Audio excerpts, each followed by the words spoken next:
శుక్లాంబరధరం విష్ణుం శశివర్ణం చతుర్భుజం ప్రసన్నవదనం ధ్యాయేత్ సర్వవిఘ్నోపశాంతయేత్. గురుర్బ్రహ్మా గురుర్విష్ణుః గురుర్దేవో మహేశ్వరః గురుః సాక్షాత్ పరబ్రహ్మ తస్మై శ్రీ గురవే నమః.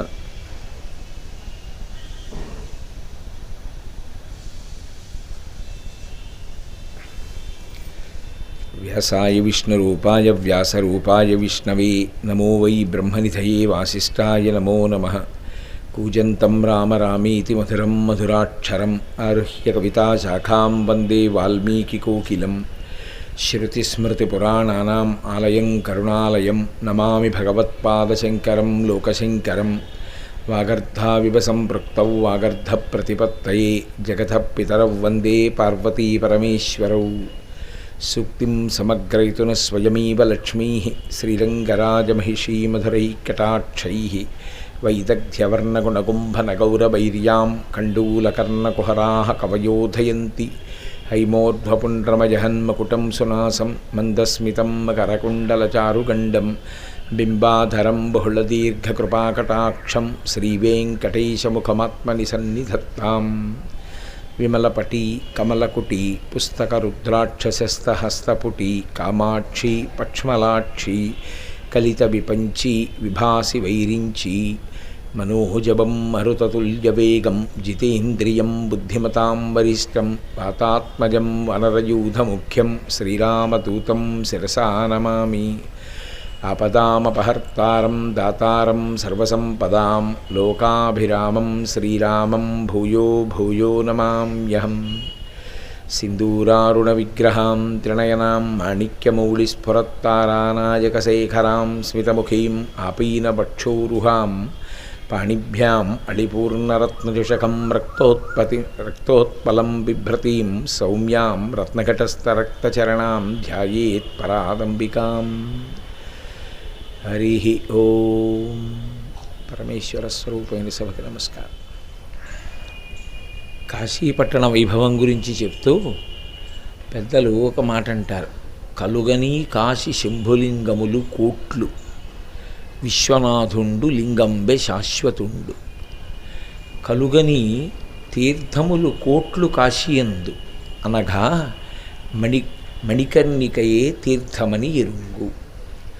అందులో కలుగని కాశీ శంభులింగములు కోట్లు. కాశీపట్టణంలో ఉండేటటువంటి శివలింగములను లెక్క పెట్టడం సాధ్యం కాదు. అన్ని శివలింగములు, ప్రతి శివలింగానికి ఒక చరిత్ర. ఇంచుమించుగా కాశీపట్టణంలో శివలింగ ప్రతిష్ఠ చెయ్యనటువంటి దేవతాస్వరూపం గ్రహస్వరూపం మీకు కనపడదు. అంతమంది ప్రతిష్టలు చేశారు. అంత ప్రఖ్యాతమైనటువంటి శివలింగములు ఎన్నో ఉన్నాయి. ఇందులో ఏ ఏ శివలింగములను తప్పకుండా దర్శనం చెయ్యాలి. ఏవైనా కొన్ని శివలింగములను దర్శనం చెయ్యకపోతే దోషం వచ్చే అవకాశం ఏమైనా ఉంటుందా? లేకపోతే కాశీపట్టణానికి వెళ్ళినటువంటి వాడు ఈ శివలింగములలో వీటిని ఈ ప్రయోజనముల కొరకు దర్శనము చేసి తీరాలన్న నిబంధన ఏమైనా ఉంటుందా అంటే, మీకు ఉన్న అవకాశాన్ని అనుసరించి కాశీపట్టణంలో ఉండేటటువంటి శివలింగములను దర్శనం చేయడం మంచిదే. కానీ కాశీపట్టణంలో ఎన్ని శివలింగములు ఉన్నప్పటికీ శాశ్వతమైనటువంటి శివలింగం మాత్రం ఒక్క విశ్వనాథలింగము మాత్రమే. ఎందుచేత అంటే, నేను మీతో ఒక మాట మొట్టమొదటి రోజునే మనవి చేశాను. దీనికి అవిముక్తము అని పేరు. ఎందుచేత అంటే, ఎన్నడూ పార్వతీ పరమేశ్వరుల చేత విడిచిపెట్టబడని క్షేత్రము కనుక ఆఖరికి బ్రహ్మాండములన్నీ మహాప్రళయమునందు పరమేశ్వరుడితో కలిసిపోయిన ఈ క్షేత్రం మాత్రం ఎప్పటికీ ఇలాగే పరమేశ్వరుని యొక్క త్రిశూలం మీద నిలబడి ఉండిపోతుంది కనుక దీనికి అవిముక్తము అని పేరు వచ్చింది. అందుకే ఇప్పటికీ మీరు లోపల విశ్వనాథ మందిరంలో చూస్తే, విశ్వనాథ మందిరంలోంచి మీరు బయటికి వచ్చినప్పుడు అటువైపు అన్నపూర్ణాదేవి ఉంటే ఇటువైపు అవిముక్తేశ్వరలింగము అని ఉంటుంది. అది పార్వతీ పరమేశ్వరులిద్దరూ ఈ పట్టణాన్ని విడిచిపెట్టకుండా ఉన్నారు అనడానికి నిదర్శనమైన ప్రదేశం. అక్కడే వాళ్ళిద్దరూ ఉంటారు అనడానికి గుర్తు. కాబట్టి అవిముక్తం. అలాగే ఇటువైపుకి వస్తే లక్ష్మీనారాయణులు విఘ్నేశ్వరుడు, అటు వెడితే పార్వతీదేవి, ఇటు అన్నపూర్ణ, మధ్యలో విశ్వనాథలింగం. ఇది స్థూల స్వరూపం. ఇది కాక మళ్ళీ విశ్వనాథుని యొక్క ఆలయంలోనే ఎన్ని శివలింగాలు ఉంటాయో, మీరు ఏ ద్వారంలోంచి లోపలికి వెళ్ళినా శివలింగాలు కనపడతాయి. అయితే అన్నీ చాలా గొప్ప గొప్ప లింగములే. అసలు ఒక కోణంలో ఆలోచన చేసినప్పుడు ఆత్మావై పుత్రనామాసి, తండ్రి ఎలా ఉంటాడో కొడుకు అలా ఉంటాడు. కాశీ పరమేశ్వరునికి భార్యా సమానురాలుగా చెప్పబడింది ఈ పట్టణం. కాబట్టి పరమేశ్వరుడు ఎలా ఉంటాడో అలాంటి లింగాలే చాలా ఉంటాయి కాశీలో కూడా.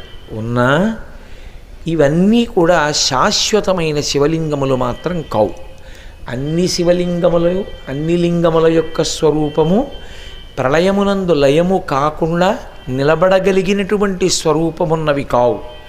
ఒక్క విశ్వనాథలింగము ఏదైతే ఉందో ఆ శివలింగం ఒక్కటి మాత్రం కాలమునందు యుగములు మారిపోయినా, కొత్త కొత్త యుగములు ఏర్పడుతున్నా, లోకములు ప్రళయమునందు పరమేశ్వరునిలో లీనమైపోయినా విశ్వనాథలింగం మాత్రం శాశ్వతంగా అలా ఉండిపోతుంది. అసలు పరమేశ్వరుని యొక్క సంహార ప్రక్రియయే అత్యంత కారుణ్యముతో కూడుకున్నదై ఉంటుంది. చాలామంది అది ఉగ్రస్వభావముతో కూడినదై ఉంటుంది అని భావన చేస్తూ ఉంటారు. కానీ నిజానికి పరమేశ్వరుడు మహాకారుణ్యమూర్తి అయి జీవులను తనలోకి కలుపుకుంటూ ఉంటాడు. అలా జీవులను తనలోకి కలుపుకుంటాడు కనుక ఆయన కారుణ్యమూర్తి. నిజానికి సాధన చేత మనుష్యుడు ఆయన్ని పొందాలి. కానీ మనం ఆయన్ని పొందలేకపోతున్నామని ఆయనే మనని పొందుతాడు. ఆయనే మనని మహాప్రళయమునందు పొందేటటువంటి ప్రక్రియలో కేవలము మనుష్యులు కాదు, సమస్త జీవకోటి ఉంటుంది. అందుకే అది కారుణ్యంతో కూడుకున్నదే తప్ప అది ఏమీ కూడా ఇబ్బందితో కూడుకున్నటువంటిది కాదు. అందుకే పరమేశ్వరుని యొక్క స్వరూపమే కారుణ్య స్వరూపం, పరమకారుణికుడు ఆయన. అటువంటి విశ్వనాథమూర్తి ఎవరున్నారో ఆయన ఇన్ని యుగములో దాటిపోతున్నా సరే శాశ్వతంగా నిలబడిపోయినటువంటి శివస్వరూపమునకు ప్రతీక మంగళమూర్తి అయినటువంటి విశ్వనాథలింగము. అందుకే శంకర భగవత్పాదులు ఒక చోట అంటారు, బ్రహ్మమస్తకావలి నిబద్ధతే నమశివాయ అంటారు. ఒక్కొక్క యుగం ప్రారంభమైనప్పుడు బ్రహ్మగారి స్థానం నిర్ణయింపబడుతుంది. నిర్ణయింపబడినప్పుడు ఇంటికి పెద్దవాడు బ్రహ్మగారు. ఎందుకంటే వేదాన్ని ప్రమాణంగా తీసుకుని ఆయన ఈ లోకములన్నింటినీ సృజిస్తాడు. ఆయన ఈ జీవులన్నింటినీ కూడా తయారు చేస్తాడు, శరీరం ఇచ్చి కర్మఫలాన్ని అనుభవించండి అని పంపిస్తూ ఉంటాడు. అయితే ఇక్కడ మళ్ళీ ఇంకో అనుమానం వస్తుంది. అలా అనగానే కర్మఫలాన్ని అనుభవించండి అని పరమేశ్వరుడు పంపించినది నిజమైతే ఇక మేము పుణ్యం చేసుకోవడం, మేము సాధన చేసుకోవడం అన్న మాట ఎక్కడుంది అసలు? ఇప్పుడు ఒరే నువ్వు సాయంకాలం కాశీలో ప్రవచనం చెయ్యి నా నుదుటిన రాశాడు అనుకోండి.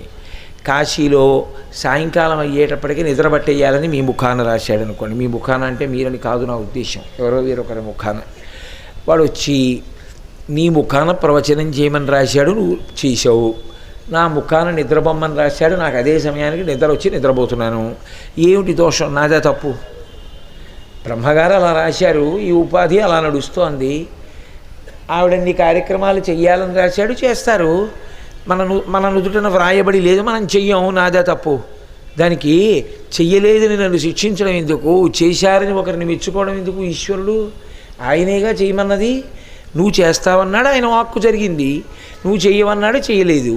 దానికి మళ్ళీ నువ్వు చేయలేదని నన్ను శిక్షించడం ఎందుకు?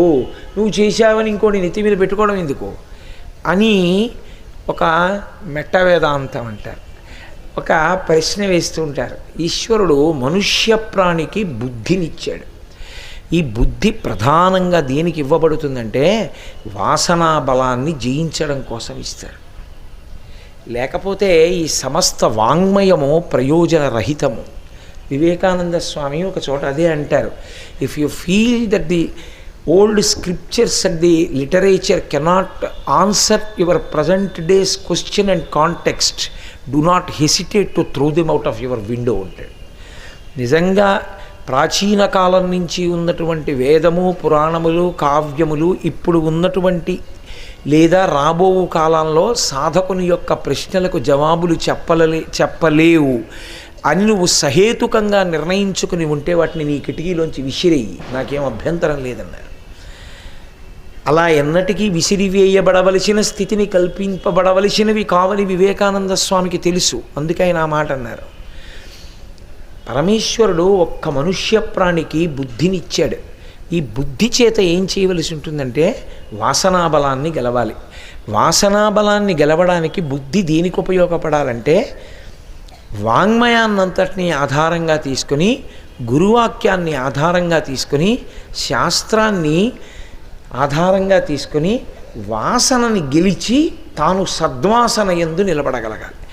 వాసన అన్న మాటకి మళ్ళీ నేననేది ఏదో శబ్దస్పర్శ రసరూప గంధముల యందు ఒక తన్మాత్ర అయినటువంటి గంధమును గురించి నేను మాట్లాడటం లేదు. వాసన అన్నది గత జన్మల యందు జీవుడు దేని యందు అనురక్తుడై ఉన్నాడో ఆ అనురక్తిని మనసు ప్రాణోత్క్రమణ సమయమునందు మూట కట్టుకుని బయటికి ఎడుతుంది. అది దానికి ఉండే లక్షణం. రుచి వాసన ఈ రెండు మనసు పట్టుకునేటటువంటి పెద్ద యంత్రాంగం. ఏదో ఒక వస్తువు గురించి తెలుసుకుంటాడు, లేదా దీని రుచి ఇలా ఉంటుంది అని తెలుసుకుంటాడు. తెలుసుకున్నది దేనికి పనికి రావాలంటే అసలు యథార్థమునకు ఈ రుచి రుచా, ఈ సుఖము సుఖమా అని త్రోసివేయడానికి పనికి రావాలి. వేదము కొన్ని సుఖములను అనుభవించమని చెప్పింది, అందులో ఏమీ అనుమానం ఏం లేదు. ఈ సుఖం నువ్వు అనుభవించవచ్చని చెప్పింది వేదం. అలా చెప్పినవి ఏమున్నాయో అవి యజమాని అనుభవించవచ్చు, దోషం లేదు. నేను మీతో ఒక ఉదాహరణ చెప్పాలంటే మధుర పదార్థం తినాలనుంది, తినచ్చు యజమాని, తప్పేం లేదు. గృహస్థాశ్రమ స్వీకారం చేసి భార్య యందు కామానురుక్తుడు కావచ్చు, దోషమేం లేదు. వేదం కేవలం అదొక్కటి చెప్పి ఊరుకోలేదు. నువ్వు మధుర పదార్థాన్ని కొంతకాలం అనుభవించి ఇది ఆనందమా, ఆనందమైనదైతే దీని యందు శాశ్వతత్వం ఉంటే నేను ఎంత తిన్నా ఆనందమే ఉండాలి. మరి కొంత తినేటప్పటికి దుఃఖం వస్తుందబ్బా, ఇంకొద్దు ఈ మధుర పదార్థం అనిపిస్తోంది, కాబట్టి దీని యందు లేదు, ఇది నాటకం. కానీ ఎంత అనుభవించినా సరే దేని యందు ఆనందమునకు పరిమితి లేదో, లోటు లేదో అది నిజమైన ఆనందము. మిగిలినవి సుఖ దుఃఖ స్వరూపములు. మనసు యొక్క ఆట. ఖ అంటే ఆకాశం, అది ఎప్పుడు అలాగే ఉంది. ఒక్కొక్కప్పుడు కొన్నింటిని చూసి సు బాగుందంటుంది, బాగుంది, చాలా బాగుందంటుంది, అప్పుడు సుఖ. మళ్ళీ అది అంటుంది ఇది బాగులేదంటుంది, దుఃఖ. అప్పుడు ఆకాశానికి మబ్బు కమ్మింది, దుఃఖ. బాగుందంటే సుఖ. సు మారింది, దూ మారింది, ఖ అలాగే ఉంది. ఆత్మ ఎప్పుడూ అలాగే ఉంటుంది. మనసు నాటకం ఆడుతూ ఉంటుంది. ఇది బాగుంది, ఇది బాగులేదు అన్న ద్వంద్వములు దేనివి అంటే కేవలము మనస్సువి. ఈ ద్వంద్వములకు వశపడి ఉండేటటువంటి వాడు జీవుడు. ద్వంద్వములకు ఎన్నడూ వశపడని వాడు పరమేశ్వరుడు. అందుకే వృషద్విచిత్రతల్పయోర్భుజంగముక్తికస్రజో గరిష్టరత్నరోష్టయో సుహృద్విపక్షపక్షయో తృణారవిందచక్షుషో ప్రజామహీ మహేంద్రయో సమప్రవర్తయన్మన కదా సదాశివం భజే అంటారు. ఆయన అన్నిటి యందు సమానంగా ఉంటాడు. శీతలము ఉష్ణము అన్న రెండు మాటలు ఆయన దగ్గర ఉండవు. మనిషి గత జన్మలలో దేని యందు బాగా అనురక్తి పెంచుకున్నాడో ఆ అనురక్తి ఉండిపోతుంది ఇప్పుడు కూడా. ఈ జన్మలో మూట కట్టి తెచ్చుకుంటుంది మనసు. అందుకే మీరు చూడండి, జీవుడు తన వ్యవస్థని తాను అనుభవించవలసిన దాన్ని తాను తెచ్చుకుంటాడు. చంద్రశేఖరేంద్ర సరస్వతి మహాస్వామి వారు ఒకానొక పట్టణంలో విడిది చేసి ఉన్నారు చాతుర్మాస్యానికి. అక్కడికి సనాతన ధర్మమునందు పునర్జన్మ సిద్ధాంతమును అంగీకరించినటువంటి ఇతర సిద్ధాంతముల వారు కొంతమంది ఆయన్ని దర్శనం చేయడానికి వచ్చారు. ఆయనంటే చాలా గౌరవం, చాలా భక్తి. అందులో ఒక ఆవిడ పరమాచార్య స్వామి వారిని ఒక ప్రశ్న వేసింది. అయ్యా, జీవుడు పునర్జన్మయందు గత జన్మముల యొక్క పాపపుణ్యములను తెచ్చుకుంటాడు అని మీరు అంటున్నారు కదా. పునర్జన్మ సిద్ధాంతమే సనాతన ధర్మమునందు ప్రాణప్రదం. అసలు ప్రాణమంతా ఎక్కడ అంటే సనాతన ధర్మానికి పునర్జన్మ సిద్ధాంతమే. అందుకే మీరు పాపం చేయడానికి ఎందుకు భయపడతారు? మీరంటే మనం అయ్యి బాబోయ్ దాన్ని వచ్చే జన్మలో అనుభవించాలరా, ఎందుకు వచ్చిన గొడవని. పునర్జన్మ లేదు అని నేను అన్నాను అనుకోండి, ఇక దేనికి భయం మీకు? ఏమైనా భయపడవలసింది ఉందా? పుణ్యం ఎందుకు చేయడం? జీవుడు అనుభవించడానికి ఇంకో జన్మ లేదుగా. పాపం చేయడానికి ఎందుకు భయం? దానికి ఫలితం అనుభవించడానికి ఇంకో జన్మ లేదుగా. పునర్జన్మ సిద్ధాంతం ఎక్కడున్నదో అక్కడే ప్రవర్తన చాలా చక్క చేయబడుతుంది. ఎందుకంటే జీవుడు వాడే శరీరాలు మారతాయి. అనుభవం జీవుడిది. శరీరము దేని కొరకు అంటే జీవుడు సుఖదుఖములను అనుభవించడానికి శరీరము ఉపకరణం. ఇప్పుడు ఇది లేదనుకోండి, నేను ఎలా అనుభవిస్తాను? సుఖదుఖాల్ని అనుభవించడానికి లేదు. ఇప్పుడు ఇది ఉంది కాబట్టి దీనికి ఆకలి వేసింది, ఆకలి అన్న దుఃఖాన్ని అనుభవిస్తాను. ఇది ఉంది కాబట్టి దీనికి కడుపు నిండిందనుకోండి, అమ్మయ్య కడుపు నిండిందన్న సుఖాన్ని అనుభవిస్తాను. ఇది ఉందనుకోండి, ఇక్కడెక్కడో తెగిపోయిందనుకోండి, నాకు కాలు దగ్గర తెగిపోతే నిప్పెడుతూ ఉంటుంది. ఆ నిప్పెడుతున్నప్పుడు అబ్బా బాధ పెడుతోంది అని బాధపడుతుంటాను. బాధ జీవుడిది. జీవుడు బాధపడడానికి ఉపకరణం శరీరం. సుఖం జీవుడిది. జీవుడు సుఖపడడానికి ఉపకరణం శరీరం. మంచి ఎండగా ఉంది, పడుకున్నాను. బా ఏమిటో ఈ ఉక్కపోతాను, అటు తొల్లి బాధపడుతున్నాను. ఉండండి గురువుగారు, మీకోసం ఎయిర్ కూలర్ పట్టుకొచ్చాం, ఇదిగో పెడతాం, పడుకోండి అని పెట్టారు. ఇప్పుడు ఒంటికి చల్లటి గాలి తగిలింది. శరీరము తనంత తాను జడము, కర్మ జడము. లోపల ఉన్నటువంటి చిత్ చైతన్యం ఉన్నంతసేపే దీనికి గొప్పతనం. అందుకే చిత్ జడ గ్రంథి అని పేరు దీనికి. చిత్తు జడము కలిసి ఉంటాయి గ్రంథిగా. ఇప్పుడు దీనికి చల్లటి గాలి తగులుతోంది, అమ్మయ్య హాయిగా ఉందండి. ఎవరు? మనస్సు, సూక్ష్మ శరీరం అంది. అనగానే నాకు నిద్ర పట్టింది. అంటే ఇప్పుడు సుఖమునకు కారణం ఇది అనుభవించడానికి. ఇది లేదనుకోండి, ఇక సుఖం దుఃఖం అనుభవించడానికి ఏమైనా ఉందా? ఏం లేదు. కాబట్టి గత జన్మలలో పాప పుణ్యములను అనుభవించడానికి ఈ శరీరంతో వస్తాడు. పునర్జన్మయందు అది గొప్పతనం అని మీరు అంటున్నారు కదా. ఆ పునర్జన్మ యొక్క పాప పుణ్యములను తెచ్చుకుంటున్నాడనడానికి ఏమైనా నిరూపణ ఉందా అని అడిగింది ఆవిడ పరమాచార్య స్వామి. ఆయన ఏం అనలేదు. పరమాచార్య స్వామిని ఏదైనా ప్రశ్న వేస్తే వెంటనే జవాబు చెప్పేవారు కాదు. ఒక్క క్షణం ఆగి కళ్ళు మూసుకుని తర్వాత చెప్పేవారు. మహాత్ముల మాటలు అలాగే ఉంటాయి ఎప్పుడు. ఆయన అన్నారు, ఒక పని చేయమ్మా, నీవు చెప్పడం తర్వాత చెప్తానులే. ఇక్కడ 3వ వీధిలో ఒక ప్రసూతి హాస్పిటల్ ఉంది. ఒక కాగితం పెన్ను పట్టుకెళ్ళి ఎన్ని గదులు ఉన్నాయో చూడు. ఇవాల్టి సూర్యోదయం నుంచి రేపు సూర్యోదయం పరిమితి పెట్టుకో. ఎన్ని గదులున్నాయి, తల్లిదండ్రులు ఎవరు, ఏ పిల్లలు పుట్టారు, వ్రాసుకుని రా అన్నారు. ఆవిడ మర్నాడు వచ్చింది. ఏమైంది అన్నారు.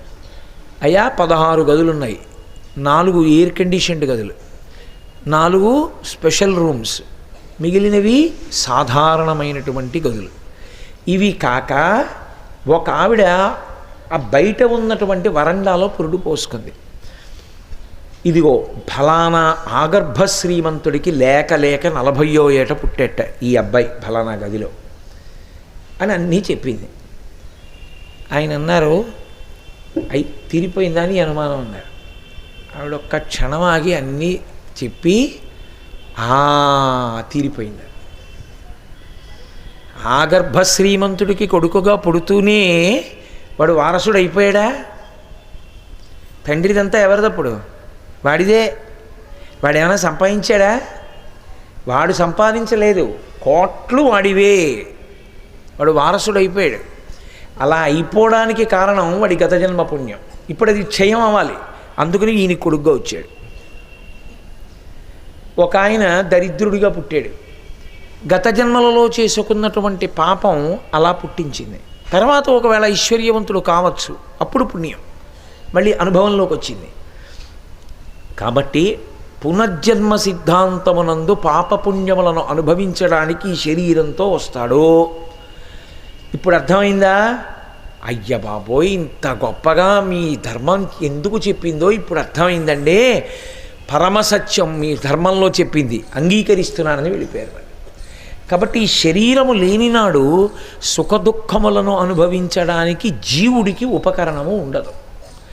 కాబట్టి నిజానికి జీవుడు అనుభవించేటటువంటి సుఖదుఖములకు ఈ శరీరాన్ని సాధనంగా ఈశ్వరుడు ఇస్తాడు. అందుకే దీనికి శకటము అని పేరు. బండి ఇది 2 చక్రములతో నడుస్తూ ఉంటుంది. ఇందులో మనుష్య ప్రాణికి బుద్ధినిస్తాడు. ఈ బుద్ధి చేత మనుష్యుడు ఏం చేయవలసి ఉంటుందంటే, గత జన్మలలో మనసు పట్టుకొచ్చింది చూశారు వాసనలో. పుడుతూనే మీరు చూడండి, ఓ పిల్లవాడు ఎక్కడైనా భగవత్ సంబంధమైన పాట వినపడితే వాడు ఇలా ఇలా నమస్కారాలు పెడతాడు. నేను మొన్ననే కాకినాడలో దేవీ నవరాత్రులు చేసినప్పుడు ఒక పిల్లవాడు కచేరీ చేయడానికి వచ్చాడు మా దగ్గరికి. వాడు 3వ సంవత్సరంలో 180 రాగములను గుర్తించి గిన్నీస్ బుక్ ఆఫ్ వరల్డ్ రికార్డ్స్కి ఎక్కాడు. 180 రాగములను గుర్తించగలిగిన స్థితి 3వ ఏట ఎలా వచ్చింది అంటే, వాడు గత జన్మలలో ఏదో గొప్ప సంగీత విద్వాంసుడు. వాడికి ఇంకా రాగం మీద, తాళం మీద, రాగములను గుర్తించగలిగినటువంటి ఆ వైభవం మీద, ఆ నాదోపాసన చేసి ఈశ్వరుణ్ణి చేరడంలో వచ్చిన వైక్లభ్యం, ఇంకా సంగీతం మీద వ్యామోహంగా వాడు పునర్జన్మ తీసుకోవడంలో ఆ వాసన ఉండిపోయి మనసుకుండిపోయిన పరిణితి 3వ ఏటనే ప్రకటనమైంది. మీరు కొంతమంది పిల్లల్ని చూడండి, 3వ ఏటనే వాడు తనకన్నా ముందు పుట్టిన వాడిని ఏ నూతి దిగిరో నిలబడితే తోసేయడం, అమ్మా నాన్న బట్టని బ్లేడు పెట్టి కోసేయడం, వాడి యందు క్రౌర్యముతో కూడినటువంటి పోకడ వ్యక్తమవుతుంది. ఒక్కొక్కడు భోగాభిలాషి, ఒక్కొక్కడు చాలా చిన్న వయసు నుంచి భగవంతుడు, భక్తులు, ఆశ్రమాలు, దేవాలయాలు వాటి మీద అనురక్తితో ఉంటాడు. ఇక్కడే తిరుగుతూ ఉంటాడు మా మోహన్ రావు అబ్బాయి బాలాజీ. వాడి వయసేపాటి, వాడు ఎప్పుడు అయ్యప్ప స్వామి గుడి, తీర్థయాత్రలు, వాడి ఈడి పిల్లలు ఉన్నారా లేరా వాడికి అనవసరం. వాడు మీరు చూడండి, వాడిని నువ్వు వడ్డించరా అనక్కర్లా, గ్లాసులు పట్టుకుని పెట్టేస్తూ ఉంటాడు, కంచాలు పెట్టేస్తూ ఉంటాడు. కాకినాడ నుంచి వచ్చినటువంటి 400 మంది యాత్రికులలో ముఖ్యమైన స్థానాల్లో ఉన్న వాళ్ళందరూ వాడికి తెలుసు. ఎవరి దగ్గర ఏముంటాయో వాడికి తెలుసు.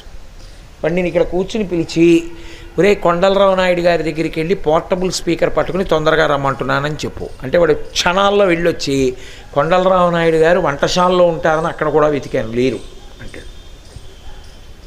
అంటే వాడు ఎవరెవరు ఎంత ప్రధాన కార్యకర్త, ఆయన ఎక్కడుంటాడో కూడా వాడికి తెలుసు.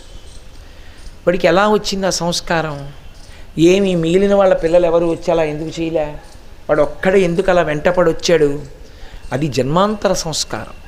ప్రహ్లాదుడు గురించి చెప్తూ అదే అంటారు, బాల్యమునందు ఏది అలవాటు పడిందో అది స్థిరీకరింపబడుతుంది. బాల్యమునందు అలవాటు పడనిది గత జన్మలకు విత్తనం తప్ప ఇప్పుడు చెట్టు అయ్యే అవకాశం ఉండదు.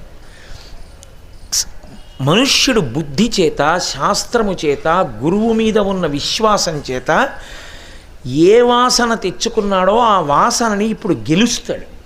ఇది మీరు బాగా పట్టుకోవాలి. లేనినాడు శాస్త్రములన్నీ నిష్ప్రయోజనమవుతాయి సాధనలో ఇది పట్టుకోకపోతాయి.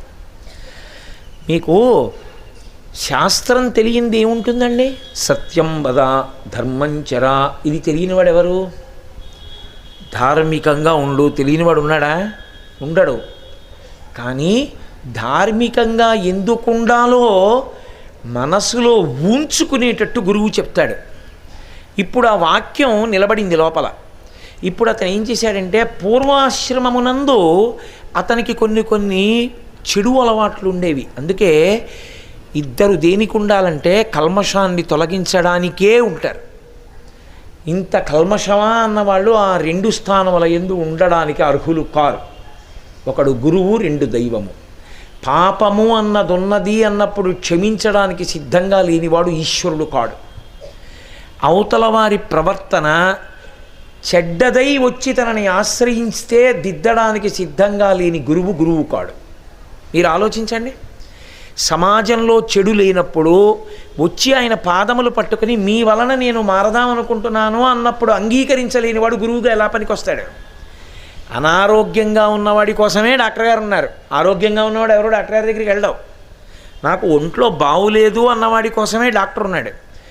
నాకు ధర్మము నుండి వైక్లభ్యమును పొంది ఉన్నాను, నీ మాటల చేత ప్రభావితుడనయ్యాను, ఇప్పుడు ధర్మమునందు నిలబడదాం అనుకుంటున్నాను, నన్ను నువ్వు ఊంచి పట్టుకుంటావా అన్నప్పుడు నేనున్నాను, గతాన్ని మరిచిపో, దాని గురించి బెంగపెట్టుకోవద్దు అని తనతో తీసుకెళ్ళగలిగినటువంటి సుడిగాలి ఎవరో వాడు గురువు. అలా తీసుకెళ్ళలేకపోయాడు అనుకోండి, ఆయన మాటల ప్రభావం ఏమీ నడవడి మీద లేదు, ఆయన మాటల వలన ఏమీ మార్పు లేదు, ఆయన మాటల వలన మీరు కొత్తగా నేర్చుకునేది ఏమీ లేదు అక్కడ. ఆయన మాటల వలన, ఆయనతో ఉండడం వల్ల ఇది ఇలా ఉంటుంది, ఇలా చెయ్యాలి అని మీకేమీ తెలియదు. ఆయన గురువు కాలేడు. నేను క్షమింపబడేదాను కాక, నేను ఉన్నమాట చెప్తున్నాను. ఎలా గురువు? ఆయన వలన మీ వాసనాబలం గెలవబడ్డానికి మీకు ఒక ఆధారం దొరకాలి. అందుకే గురువు ఎవరు అంటే, సర్వకాలముల యందు ఎవరు జ్ఞానాగ్ని అయి రగులుతూ ఉంటాడో, జ్ఞానానల ప్రభావేన తస్మై శ్రీ గురవై నమః అని చెప్పాడు పరమేశ్వరుడు పార్వతీదేవితో. రగులుతూ ఉంటాడు నిద్రపోతున్నా, ఎప్పుడు ధర్మము, కావ్యము, పురాణము, వేదము, స్మృతి, వీటి గురించి అలా మననం చేస్తూ ఉంటాడు. అడుగు తీసి అడుగు వేశాడంటే ధర్మమే. అలా ఉండి మాట్లాడితే ఆ మాట అగ్నిహోత్రమే. అవతల వారిలో ఉన్నటువంటి అజ్ఞానాన్ని పటాపంచలు చేసి మనం ఈయన మాటలని అనువర్తించి ఉత్తమ పదం వైపుకి తిరగాలనేటటువంటి ఆకాంక్ష కల్పించి కోట్ల జన్మలుగా మనసు పట్టుకున్నటువంటి వాసన బలాన్ని క్షయం చెయ్యగలిగిన వాడెవరో వాడు గురువు. అది శాస్త్రం. అందుకే శంసనాత్ శాసనాత్ ఇది శాస్త్రం. తెగేసి ఉన్నట్టు చెప్తుంది శాస్త్రం. కొంచెం మాధుర్యాన్ని జోడించిన, చెప్పవలసిన మాట చెప్పవలసినప్పుడు చెప్పవలసిన రీతిలో చెప్పగలిగిన వాడే గురువు తప్ప మొహమాట పడిపోయి చెప్పకుండా ఉండిపోయిన వాడు గురువు కాలేడు. ఎందుచేత అంటే గురువుకుండవలసిన మొదటి లక్షణం అసలు ఆయన ఎప్పుడూ కూడా ప్రతిఫలాపేక్ష లేదు. నాకు ఇది పోతుందేమో అన్న బెంగ ఆయనకేం లేదు, నాకేది లేదు అన్న పూర్ణుడు. కాబట్టి ఇప్పుడు ఉన్నదున్నట్లు మాట్లాడుతుంటాడు గురువుగారు. అందుకే ఇప్పుడు ఆ గురువు శాస్త్రము రెండు ఏం చేస్తాయంటే, కోట్ల జన్మల నుంచి పాడు చేస్తూ వచ్చినటువంటి వాసనాబలం ఏదుందో దాన్ని పోగొట్టేస్తాయి. అందుకు బుద్ధినిచ్చాడు. బుద్ధి చేత అది నిర్ణయం చేస్తుంది. కాబట్టి దాన్ని ఆధారం చేసుకుని ప్రయత్నపూర్వకంగా మంచి ఎక్కడుందో అటువైపుకి తీసుకుని వెళ్ళగలగాలి మీరు శరీరాన్ని. అందుకే భగవద్గీతలో గీతాచార్యుడు అంటాడు, నువ్వు ముందే మారలేకపోయావు, మనసు తిప్పలేకపోయావు, శరీరాన్ని తీసుకెళ్ళి కూర్చోపెట్టడం మొదలుపెట్టు. రోజు గుడికెడుతున్నావు, ఇష్టం లేదు కానీ బలవంతంగా తీసుకెడుతున్నావు. 20 రోజులు పోయాక 21వ రోజున సాయంకాలం 6 అయ్యేటప్పటికి గుడికోటి వెళ్ళాలి కదూ అని అదే గుర్తు చేస్తుంది. మెల్లగా అనురక్తమవుతుంది. ఓ దేవాలయం దేవాలయమేనయ్యా అని ఒక కొత్త విషయాలు తెలుస్తాయి. ఇందులో ఉన్న తృప్తి, ఇందులో ఉన్న ఆనందం ఇంకిందులో లేదండి అంటాడు. అలా మారిన మహాపురుషులు ఎవరున్నారో వాళ్ళు మహాపురుషులు. జన్మతః మహాపురుషుల కన్నా మారి మహాపురుషులైన వాళ్ళే చాలామంది ఉంటారు. అందుకే ఎక్కడ మార్పు వచ్చిందో అక్కడ గురువు ఉంటాడు. అందుకే గురువు లేని విద్య గుడ్డి విద్య. అక్కడుంది గురుస్థానానికి వైభవం సనాతన ధర్మంలో. గురువులకు గురువు పరమశివుడు. ఆయన ఈ లోకములన్నీ ప్రళయమునందు మారిపోతున్నా విశ్వనాథ స్వరూపమై మహానుభావుడు ఆయన అలాగే ఉండిపోయాడు. అటువంటి శివలింగం ఉన్నదే అది ప్రధానమైనది కాశీపట్టణంలో. నువ్వు ఏది చేశావన్నది కాదు, అదొక్కటి చూడగలిగితే చాలు. కానీ ఒకటి గుర్తుపెట్టుకో, చూడడానికి ముందు ఉండవలసినటువంటి శౌచసిద్ధి స్నానము చేత. ఇప్పుడు ఈ స్నానము అనేక రకాలుగా ఉంటుంది. గౌణము, ఇంటి దగ్గరే ఉండి ఎక్కడ మీకు రూమ్ ఇచ్చారో అక్కడే ఉండి చెంబుతో నీళ్లు తీసిపోసుకోవచ్చు. కానీ అది హీనాతిహీనమైన స్నానము. రోజు అంతే మనం చేసేది. అసలు అది నిజానికి శాస్త్రంలో అత్యంత హీనం. నీరు తీసి తల మీద పోసుకోకూడదు, తల నీటి యందు మునగాలి. తల నీటి యందు మునిగినదేదో అది మజ్జనము, అది స్నానము. ఇప్పుడు ఇంటి దగ్గర బకెట్లో మీరు మునుగుతారా? బకెట్లో చెంబుతో మీరు పోసుకుంటారా? బకెట్లో మునగలేరు. చెరువులో కానీ నదిలో కానీ తీర్థమునందు కానీ మునక వెయ్యాలి. సముద్ర స్నానము అన్ని వేళలా పనికిరాదు. కాబట్టి చాలా గొప్పది నదీ స్నానం, అంతకన్నా గొప్పది తీర్థస్నానం. తీర్థస్నానము చేసి మీరు కానీ వెళ్ళగలిగారనుకోండి పరమేశ్వర దర్శనానికి, అప్పుడు ఏమవుతుందంటే మీ శరీరమునకు ఒక కొత్త పుణ్యబలం ఒకటి వచ్చి జోడవుతుంది. ఈ బలం ఏం చేస్తుందంటే కొన్ని కోట్ల జన్మలుగా వస్తున్నటువంటి వాసనని తొలగతోసుకోవడానికి ఈ తేజస్సు సాధనంగా పనికొస్తుంది. అది రోమకూపములలోంచి లోపలికెడుతుంది. అందుకే శరత్కాలమునందు నదీ స్నానం గొప్పది అని ఎందుకంటారంటే శరత్కాలంలో ఉండే చంద్రుడు పరిణితి చంద్రుడు.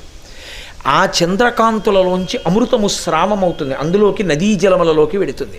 ఇప్పుడు తెల్లవారకట్ట మీరు నదీ జలాలకి అభిముఖంగా పురుషుడు, వాలుకి స్త్రీ స్నానం చేస్తే ఆ స్నానము యొక్క తేజస్సు మీ రోమకూపముల గుండా లోపలికి వెడుతుంది. ఆ తేజస్సు ఇప్పుడు ఆ తేజస్సు లోపలికి వెడితే ఏమవుతుందంటే బుద్ధికి బలం వస్తుంది.